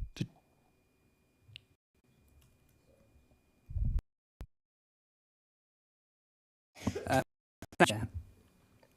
So I too have a few questions, more for my application than to make any particular statements. First and foremost, the gentleman from the football club made what sound like compelling arguments. If I've understood correctly, this can't go ahead, if that's right, without the arrangements for the football club. Now, what I'm not clear about is there's an objection here on the basis that their clubhouse is apparently not going to be fitted out as an empty shell, and they have to meet some of the planning requirements. Also, there's concern about, I presume that much discussion has been had about that, but I'm interested to hear more around what exactly that's based on. But the general question, though, if it is correct that it has the issue of not fitting out the clubhouse is again what's stated in the plan, then does that put the brakes on the development? Clarified. That's to understand where we are with that, what the implications are from that. I notice this may not be to this particular development, but there are no shops on the site or anywhere nearby Tinsley Lane. You have to go quite a considerable distance. Seems to be a bit of a desert from that point of view. And there's absolutely no reason at all for that, and doctors. There's a slight concern about how, and as has been pointed out, that probably will mean extra trips, probably by car. I mean, it's lovely and optimistic to think people get on their bikes and do stuff, but in reality, it sadly doesn't happen as much as we'd like it to. The other thing is the 106 applicable to Tinsley Lane, because the residents have expressed concerns about safety, about the area, the Tinsley Lane in particular, being used as a sort of high-speed race, not necessarily a racetrack, but cars driving there at speed, but also potentially driving down at is it Birchley, isn't it? Birchley? Yeah, thank you. I've got Birchwood. That's where my Birchley. So I was wondering what if the additional safety measures were being considered, and as under the section 106, clearly going to be considered under section 106, but what the timescales around that are they going to be implemented pretty much as the rollout of the estate, or is that some indeterminate in the future? And also, will it apply to Birchley? That's my point, because it seems to me that if there are safety concerns, I understand West Sussex adjustment of the road, slight adjustment of the road, but I can still see that residents may have concerns, particularly with children playing in the area, running out into the road. The car doesn't have to be travelling at a great speed to cause significant injury.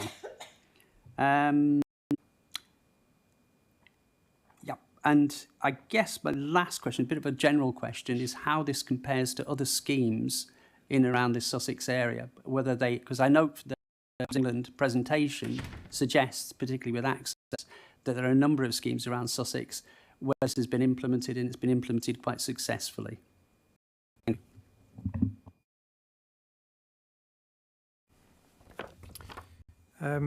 Thank you. I'll deal first with the fitting out of the clubhouse issue, because I have had some recent correspondence with the applicants on it.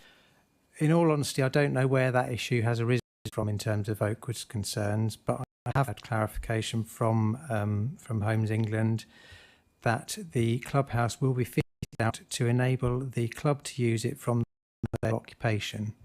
Now, there may be some discussion with the club over who does what. Perhaps the club might need to paint the walls or something like that.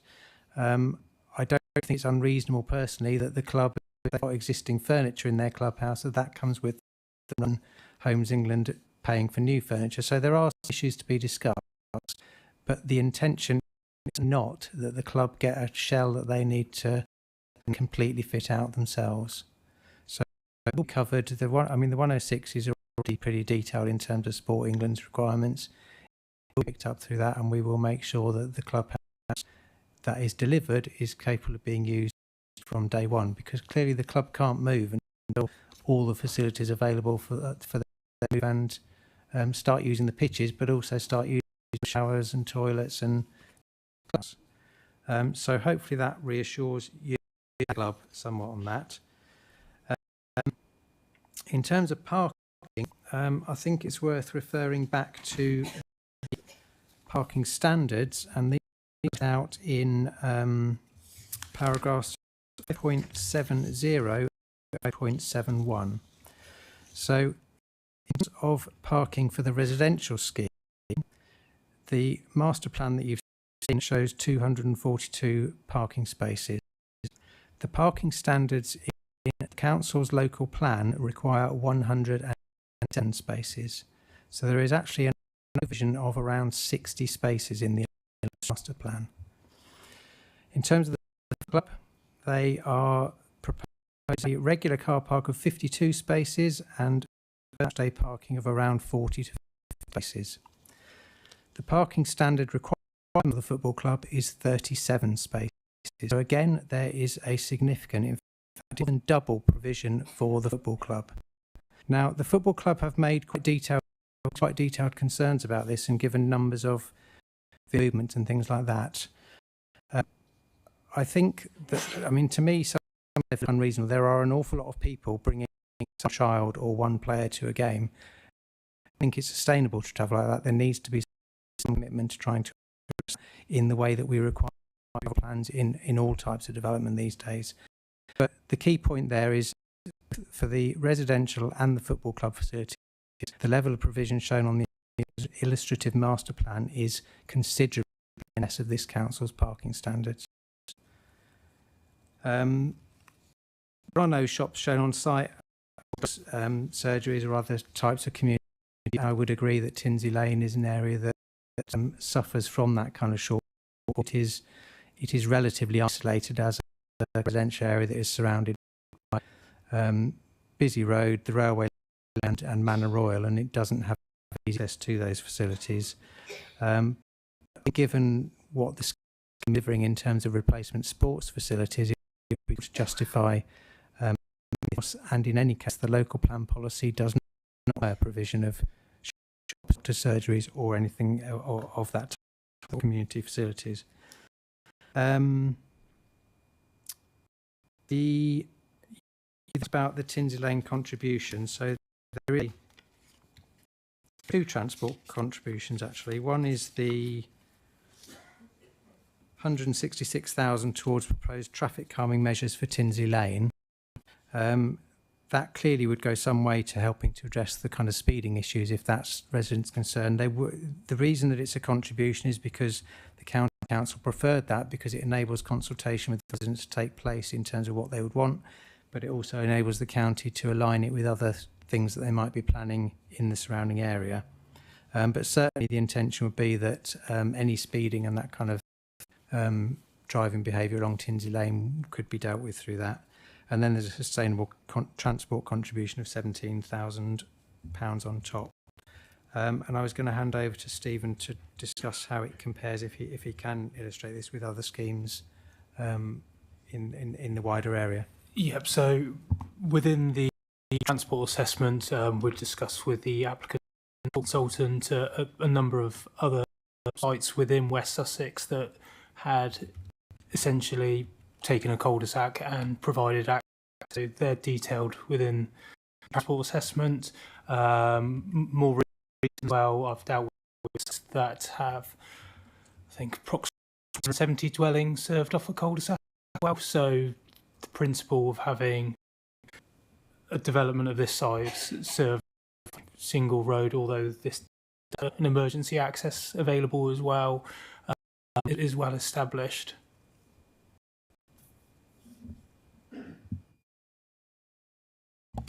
Thank you. Back. Yeah, just to pull up questions on that, because but part B of my question, section 106, scales around that, because it doesn't seem to be. It says a contribution to towards some future traffic calming. It seems you're going to have this development, traffic calming come in at a sort of a time, either at the time or not too long afterwards. That was the rationale behind it. The question with regards to other schemes within West Sussex is those schemes, do they have the same kind of mix? I haven't been just looking at places where, forgive me for saying, but it's lots of pensioners live. For example, it's a residential mix that we're talking about.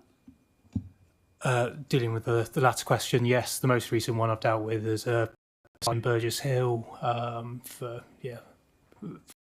a larger number than this. It's similar as well. Back to the contribution, obviously there's always a bit of a lag from starting and funding being received to undertake that work, and it's also dependent on the resource availability with West Sussex. I wish I could say day one and the staff are there to deliver the scheme, but that's probably not the case. There are existing parking issues as well, which the parking manager would also like to combine with the traffic scheme, so that's why a scheme has been devised now, and the contribution was the approach. So the money is received, it's supposed to be identified, and then there'll be that timescale of public consultation, working up options to develop the scheme. So I can't say and give you a time frame, I'm afraid, when a scheme would be delivered.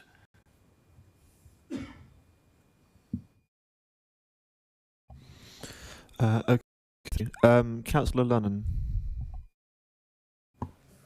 Thank you. I'm also going to ask a few technical questions just to get my understanding of issues better. I'm going to come back to one of the things some of the other councillors have been talking about specifically, and it's mentioned in the Tinsley Lane Residents Association response as well, the one-way system.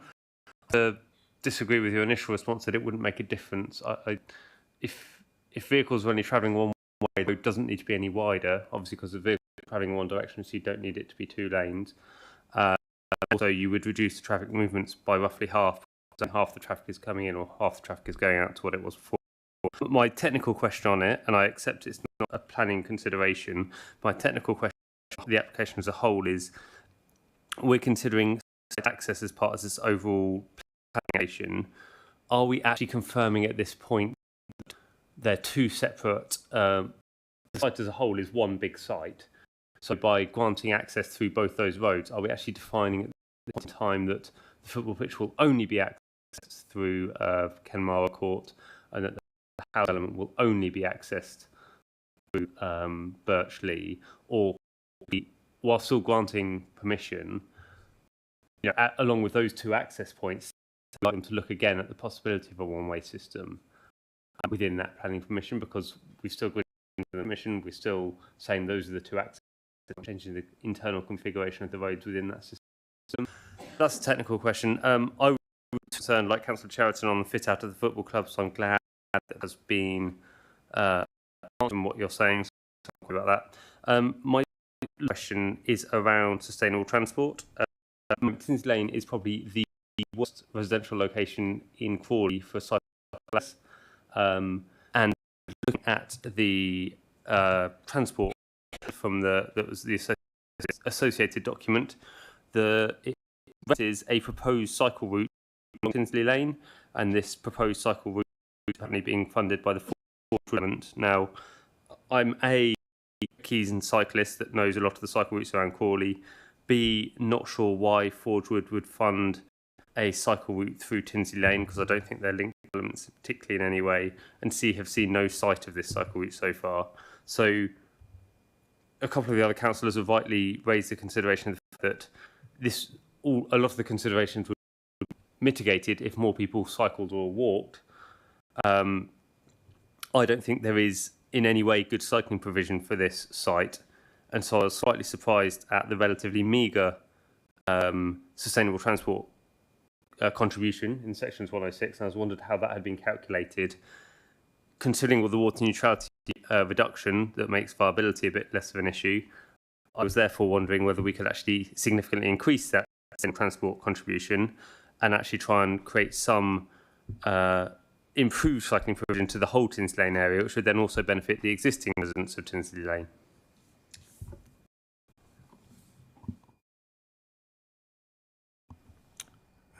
Thank you. I'll make some comments, and then if Stephen has further comments, he can add them.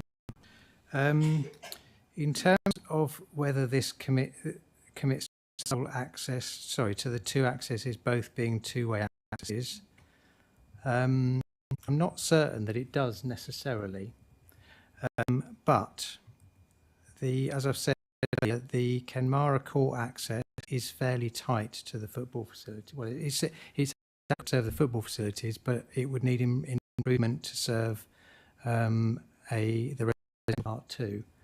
Basically, because of the sharp turn as you go into the site, I think that would need to be widened out, and that may potentially the football area up here.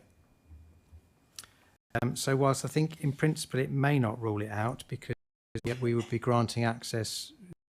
The two accesses would have full planning permission if you grant this. What happens within the site would still be a matter for further debate. One thing that does consider the through access is you need to break through the barrier block. You may then create noise issues that are not there shown, because if you need to break the road through here somewhere, then you've created a hole and you've then got noise from the goods yard coming through. There's a potential concern there. But I do have to go back to my original point, which is the application before you is this one. It's not something else, this proposal here. I've cycled along Tinsley Lane on site to this site, and I agree with you, access is poor. I can't give you full details, but I'm certain that Forgewood, although it's slightly odd, is responsible for funding a whole route that comes in further north, ends up coming somehow along Gatwick Road and into, I think. So I think that is correct. It hasn't happened yet, but I think that is Forgewood scheme. And clearly that would also then serve residents of Tinsley Lane and the proposed development. And just on the 6 contributions, all our contributions that are listed in here are calculated. I don't know about the West Sussex one so much, but all the borough contributions, so sustainable transport and air quality, each one, the allotments one, they're all calculated in accordance with the calculated in our plan. So there is the figures are consistent across developments, because you put in information for sustainable transport about the number of roads, how far you are from a fastway bus stop or a railway station. That kind of thing calculates the figure, and that's the figure out with. So I agree with you. It more money, but it's not feasible, because we can only apply the policies that and the calculators we have in the plan. Did you?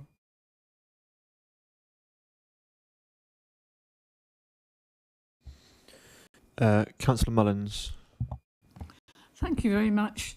First of all, I'm really pleased to hear that there's going to be support for fitting out for the football club, because it's lovely to be offered a fabulous new 3B pitch, which we know the football club have only been too grateful to have recently. So upgrading the facilities for the football club is wonderful, but obviously you need a clubhouse and you need things inside of the clubhouse that you can use, hours and so on. So that was one of the questions. Will there be access to other grants and things for the club? If we could look at Kenmara Close access, that's the access at the moment for the football club. They have to turn right at the top of the close and then go away along quite a long access road. It was really useful to the site to have a really good look at what the site's all about and how it works. And that is a long access road from the right turn out of Kenmara all the way along the back. Now I know it runs a lot of houses there, so people are not going to have to have loads of cars going up and down. If we do a lot of movements for the football club, they're going to not have to put up with that anymore at the back, or they're obviously going to lose their gate access, as I know people have got back gates onto there. But there will be access to the woods through the upper corner there. We've talked about emergency vehicles coming in through Kenmara Close. I assume there is a way round that they get then into, because you talked about breaching. Is this access there for emergency vehicles and I presume there'll be bollards there to raise to keep normal cars from coming in. And I presume that's also an access for pedestrians and for pedestrians and cyclists through the not Kenmare, the other one, Birchley, but they could also come through our close. Can I ask so how car parking compares for the football club at the moment, and as to what's proposed? You understand 70 new pitches for the new facility. What facility have they got at the moment? And I've got quite a lot of land there, but the actual area that's the football, the main football pitch, is their main area, and the pitches I think are under a very short lease. The central part of the whole scheme, going on whatever's built there in the future, in or now, that is going to go, and those pitches won't be available anymore. So, from my opinion, if you find someone with a 3G pitch used every day of the week, all year round, which is what the Three Bridges Club are desperate for, that make a much better use of the land. Whereas on a football pitch, you can use it 3 or 4 times a week, and then it's worn out and it has to be. So we've got the road, we've got the car park, grass pitches, and cameras. Yeah, that's all I wanted to ask. Thank you. Okay, I'll just come back on a few of those points. Yes, the area just there, the kind of pinch point at the edge of some of those, that would be emergency access and would allow pedestrians and cyclists. I assume it would be a bollard, but I think the details of that are still to be agreed. Something along those lines that general access through. In terms of car park compares to the existing Oakwood parking, I have to say I don't really know, because the car park is fairly informally laid out. The car park at the moment is primarily at the in that area there at the on the western side of the football pitch. I couldn't honestly say how far as you'd get in. I would think it would be comparable to what's being proposed up here, but I don't really know how they park. I also don't know is whether on those days parking happens on the access road as well. It may do. And finally, you mentioned the lease. The planning issue, my understanding is that there's a lease on the ground, and as you suggested, a lease on the central grassed area, but I don't know. It's not really a matter for consideration here. Thank you. Did you wish to come? No? Okay. Councillor Jaggard. Sorry, I always have a second. The condition 9 about the no development will happen until works of the demolition, blah blah blah, and access and things. Can you confirm how the and bulldozers and scaffolding or whatever is needed is going to access both for the football pitch separately, so for the dwellings? That road is so small. That road is so, and if we're going to have great big lorries, all sorts of stuff, I'm also concerned about the access during the construction period.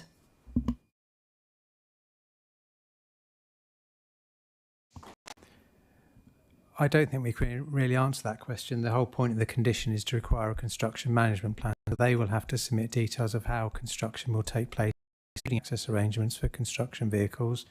We would consult, I mean, that condition is there primarily, as you can see from the bullet points, primarily for transport-related reasons as requested by West Sussex. There are a couple of related ones on the bottom, but it's primarily there for highways reasons. And when we receive a construction management plan, if this is approved, we would consult West Sussex and obviously ensure that whatever arrangements are taking place were safe. Is it physically possible to get big lorries up that road? The West Sussex person. Birchley, I'd imagine there would be measures you'd be able to take it, even if that requires a temporary road closure to get the hospital vehicles up there. I assume that it's currently normal refuse vehicles. So a large truck could go up there. We have to say as well, we don't know whether that's the access that will be proposed. It may be they try to do the initial setup and things through Kenmara Court. That is an existing access. We simply don't know, and that's the reason for the condition. Thank you. Councillor Patel.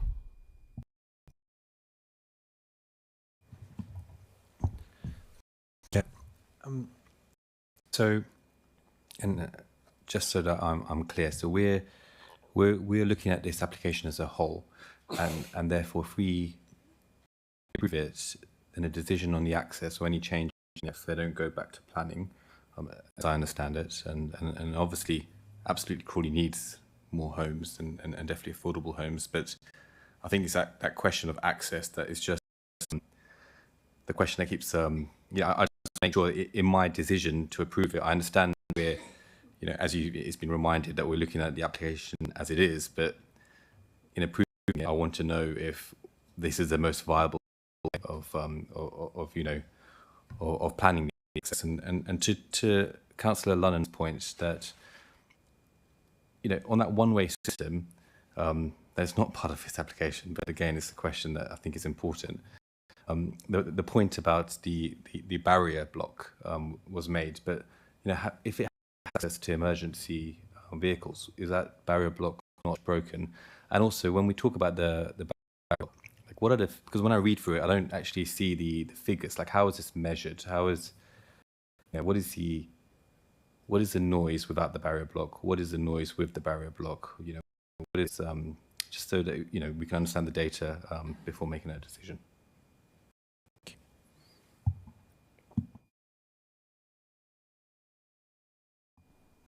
So just to run through what the application is, it's an outline application.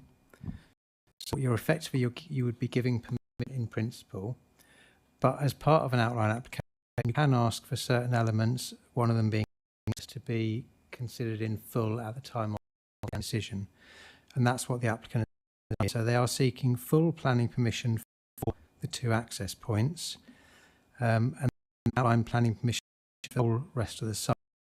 So what that means is that the later reserve matters application, which would give further detail on the application, it would include the siting of all the houses and the football pitch. So things could change.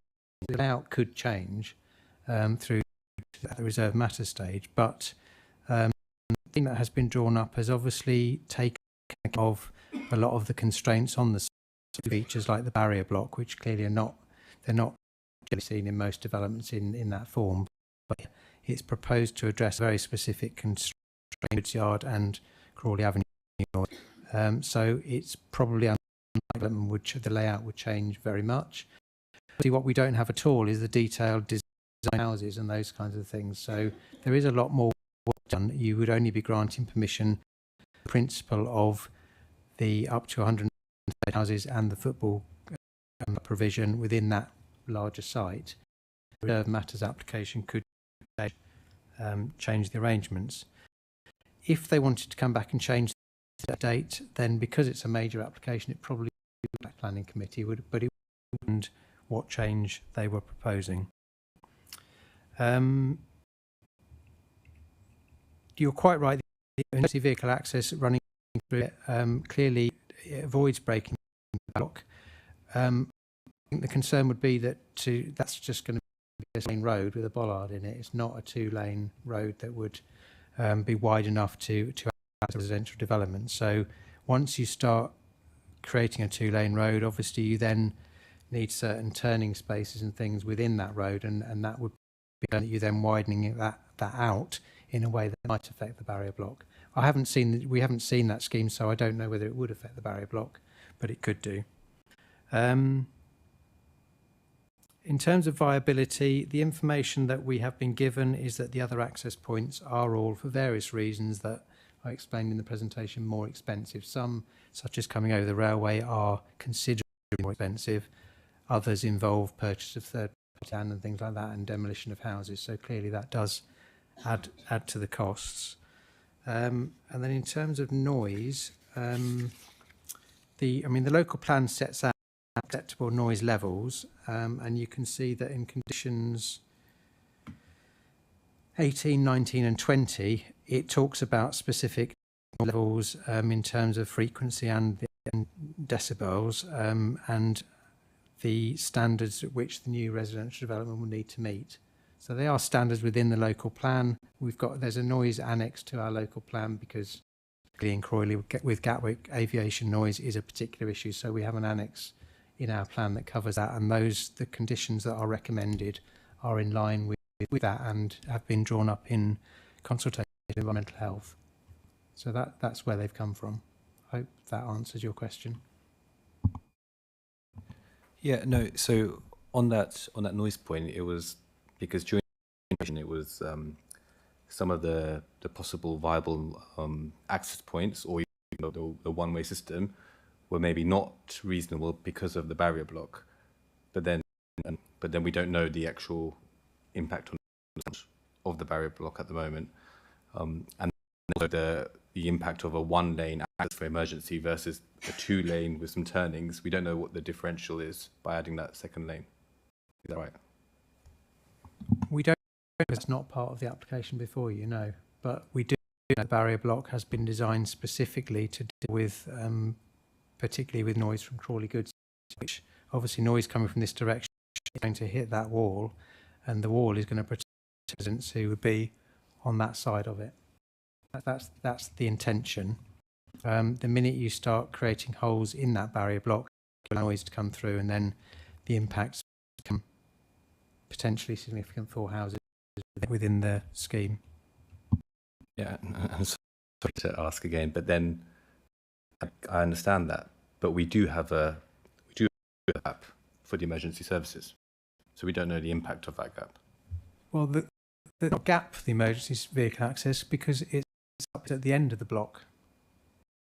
Okay, so in that area, I think actually what it does is it would probably come through and then would wind around the parking area on that side into the scheme. There is a barrier block there, but that is at the point it is least effective because it's screened from Crawley and from Crawley Avenue.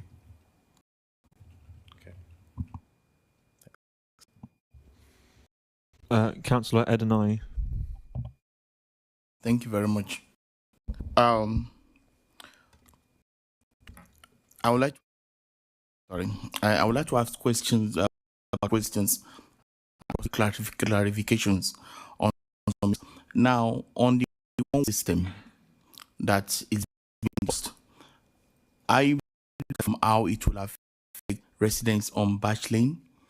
We will have, if it is implemented on that lane, on that street, will they have to go round to be able to either enter or go out of that lane when they are already used to just going on going on both ways originally?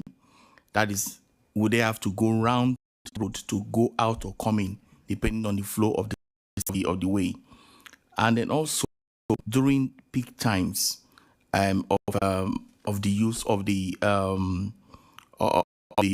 football pitch, and is there any provision for overflow parking into the new development? There is an issue with parking, so that people don't have to go and park on the already congested Tinsley Lane and other streets. Are they allowed to use the new development? And then on the issue of the barrier, that there is the forest, the woodland there is serving as a natural barrier between the noise where you're talking about and the new development. Do we still need an extra noise barrier because the woodland is the natural barrier to the noise coming from the motor? Thank you. If I deal with the last point first, environmental health receive noise now from existing residents in Tinsley Lane area about Crawley Goods Yard. Woodland does not in any way act, well, some impact on noise, but it is not an adequate address those concerns. That's why a solid brick wall is far more effective in doing it. Here, where it would be a 2-storey solid brick wall, is far more than the woodland. I think it's very, I mean, the parking arrangements are still to be finalised. As I said, the level of parking shown is well in excess of the parking standards in the local plan. This is that element of the scheme is not for final assessment here. That will form part of the application if the outline is approved. I think it's unlikely that the residents of the new scheme would want the football club to use overflow parking in their area, but it's not totally, impossible. There are some areas of communal parking that at times could be used by the football club. I don't know. The point is that the parking standards suggest there is more than enough parking on this site to meet both the football club requirements and the residential requirements. And I think that's really all we can ask at the stage, at this outline stage. We then need to see the details at reserve matter stage and see what is actually proposed. In terms of a one-way system, I mean, I have to say yet again, that is not the application before you. The application before you has 2 accesses, one to the football club, one to the residential. That is what you need to be determining. I don't know how it would affect, if we did switch to a one-way system, I don't know how it would affect residents. It quite possibly could mean that both Kenmara Court users and Birchley users have to operate one system. So yes, Birchley residents may have to come in through Kenmara Court to get to their own houses and drive through the thing. But I suppose it's equally possible the one-way system may only start at the end of the site, in which case they wouldn't need to. I think we would need to, I mean, obviously West Sussex would be key. I don't know what the safe implications would be of having Birchley as two-way running into a one-way road coming the other way. I don't know if that is safe or not. As I said, that is not the application before you. The application before you is for two-way access through Kenmara Court and Birchley into the development. Thank you. Oh, sorry, on the one-way working thing, there's obviously a pinch point at Kenmara Road, and within the proposals, it's proposed to operate shared space. Essentially, pedestrians and vehicles would share the same space. Now, if you chat to a one-way working, you're increasing the vehicle trips, and you'd want a way to be provided. The number of vehicles all coming from one direction, and there's just not the space there to provide it with an appropriate highway that has vehicle tracking for a refuse vehicle. So there's not the land there for the applicant to be able to provide it without acquiring third-party land. So it's not within their gift to provide that. And then the two-way working of having a one-way system, there's the massive issue of enforcement that would need to be dealt with, which there may be a solution, but it would be overly, as I would anticipate, possibly CCTV cameras, traffic offences. There's a proposal on the table that is technically acceptable to us.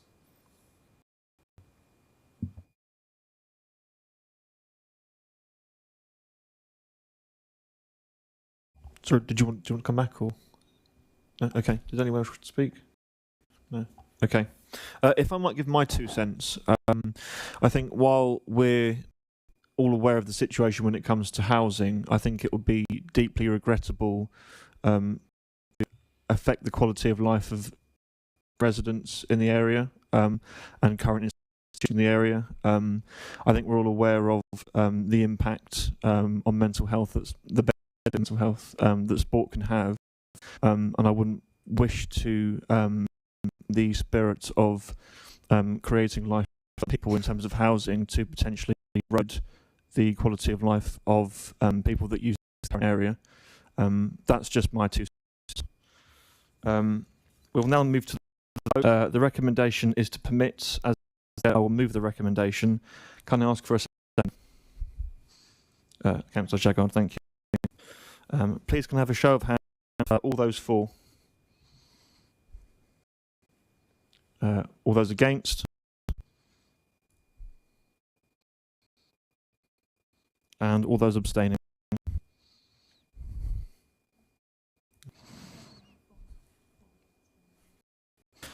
Okay. Application CR/2021/055/OUT submitted.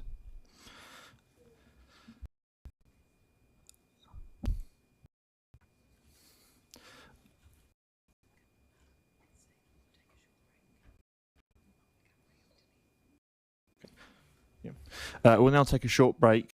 Those in the public gallery are free to leave or take a break.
we'll resume the meeting now if everyone's ready.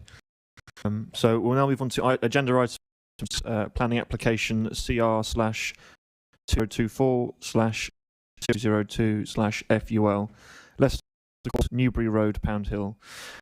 Planning officer, introduce the report. Thank you, Chair.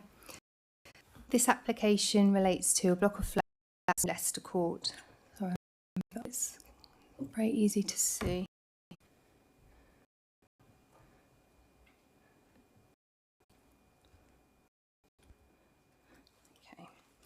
The flats and the land are owned by Crawley Borough Council, which is why the application is at committee tonight. The actual block of flats, Leicester Court, sits to the south of the site.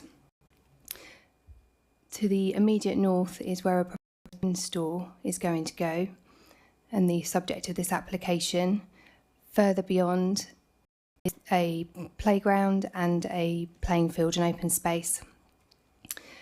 To the east is Newbury Road, the main access, with an internal access road running along blocks of flats to the north into a car park area to the west.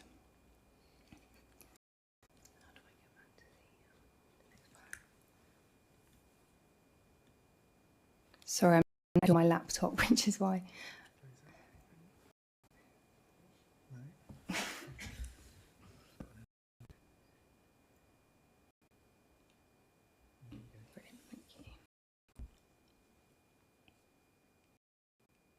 So this is the block plan, which shows you it closer the proposed bin store.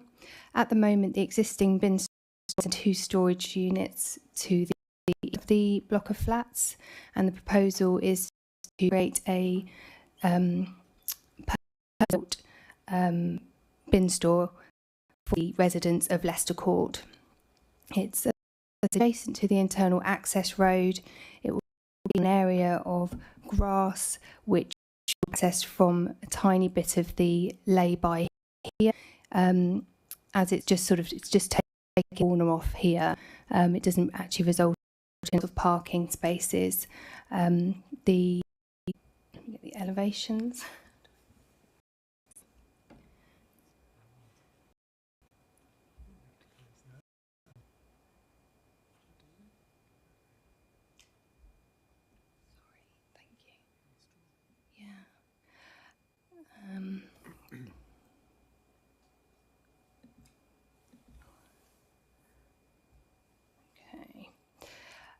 It's a relatively straightforward layout with the wheelie bins inside the bin store. It will be clad with timber, with steel frame with a flat roof. The dimensions are a width of 3.9 and a length of 5.1 with a height of 2.5 metres. So in terms of the existing bin store, as I said, it's no longer fit for purpose. Do I get to my photos?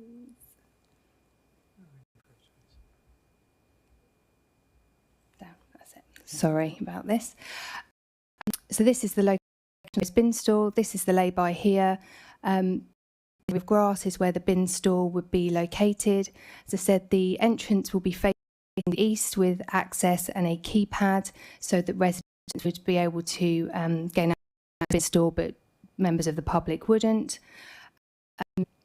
Officers consider the proposal would be of proportions and of acceptable design, not detract from the character and the appearance of the site surrounding area. The location store, as I said, is on grass, away from the trees. 3 letters which have been received concerns regarding the location of the bin store close to the playground, possible odour, impact on parking, and whether it will be large enough to accommodate all of the flats. These concerns have been addressed in the officer's report, but in summary, the location is considered acceptable. The bins will be contained in a purpose-built structure with adequate capacity and secured via a keypad. A small area of hard standing would be lost, but this will reduce the overall number of parking spaces. The waste and recycling officer raises no objection to the proposal, and the NUT officer has responded, raising no objection.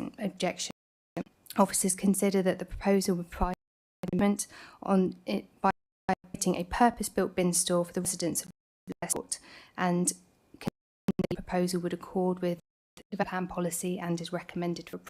approve. Thank you.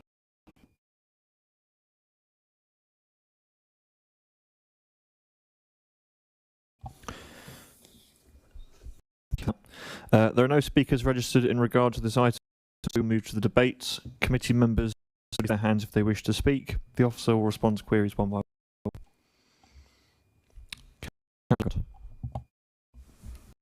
Thank you. What's happening to the original bin stores? What's going into those? And I do have concerns about the proximity of the children's play. I know you say it's going to be secured. From experience of these matters, often they're left unsecured. I mean, and it's close to that children's area. It's not.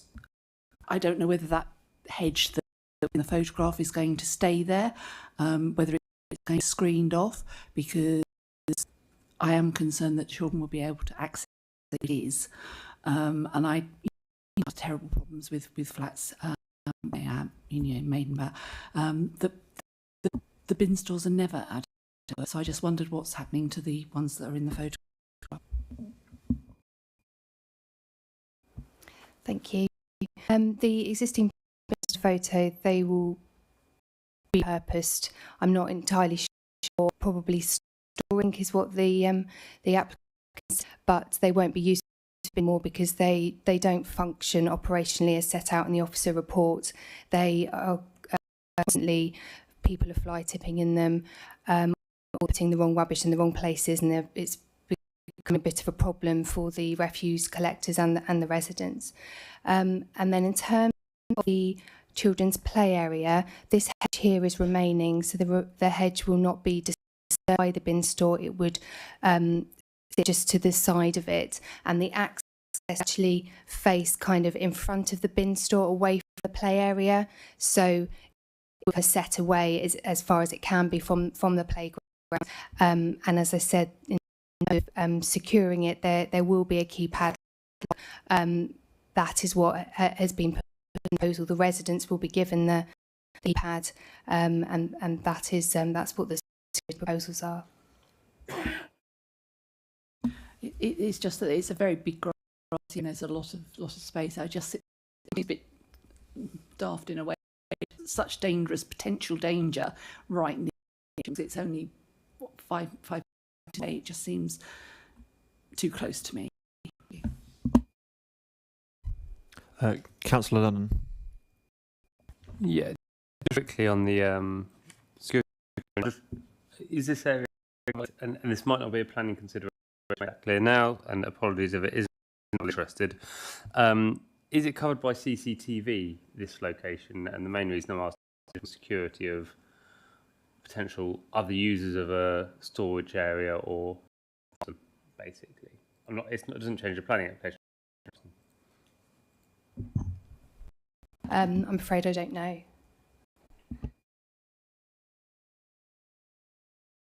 Okay. Just a very quick question. Oh, sorry.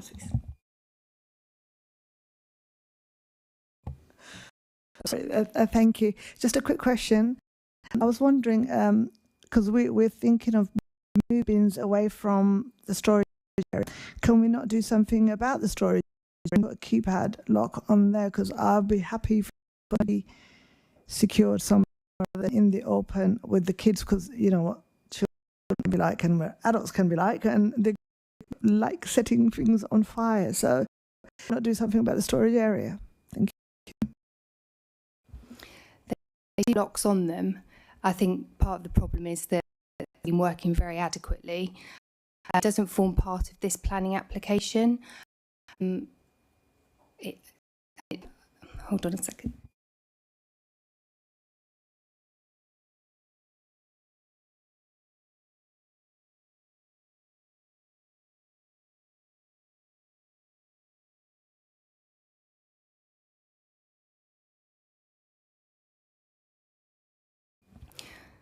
I was suggesting maybe whether an informative could be put on for the existing bin stores to be locked, but then that might cause further complications. It doesn't form part of this specific sort of application. It would be quite tricky to enforce, I think. Councillor Mullin. Thank you. Sorry, Councillor Khan. I just want to ask, people tend to be creatures of habit, so by putting a new bin store, which is with locks on so other people can't access them, is it still easily accessible for the residents who will be using it? Because without actually visiting, it's hard to see. Yes, it should be easier for them to access. It's from the internal access road. It's from hard standing into a purpose-built structure, a keypad door. It's going to be a modern building, so I would say it would be relatively easy and straightforward to access. Kimberly? Just adding to what Councillor Khan was saying, can we not move on the already bin structure there, having the lorries go up and down, the bin lorries, safe for the children? It's right outside the playground. Yeah, thank you. There's already vehicles going up and down the access road. Bin lorries, their presence is more known than their cars, so I would suggest that the bin lorries doing their collections compared to sort of cars, which is really a well sort of trafficked internal access road, I would expect it to exacerbate the situation and make it more dangerous for children.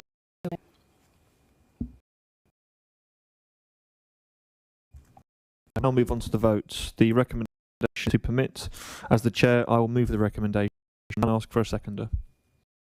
Councillor Arnhem, thank you. Please show of hands, all those for?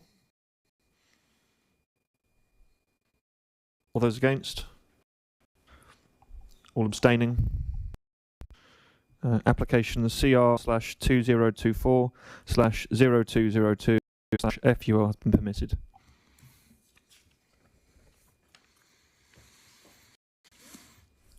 Agenda item 7, updates on planning appeals. This provides an update on appeal decisions received between June and September. Do committee members wish to make comment on these reports? There is no need for this item, so that is taken as noted. There is no supplemental agenda, so there is no more business for the committee. The meeting is closed at, 9:25.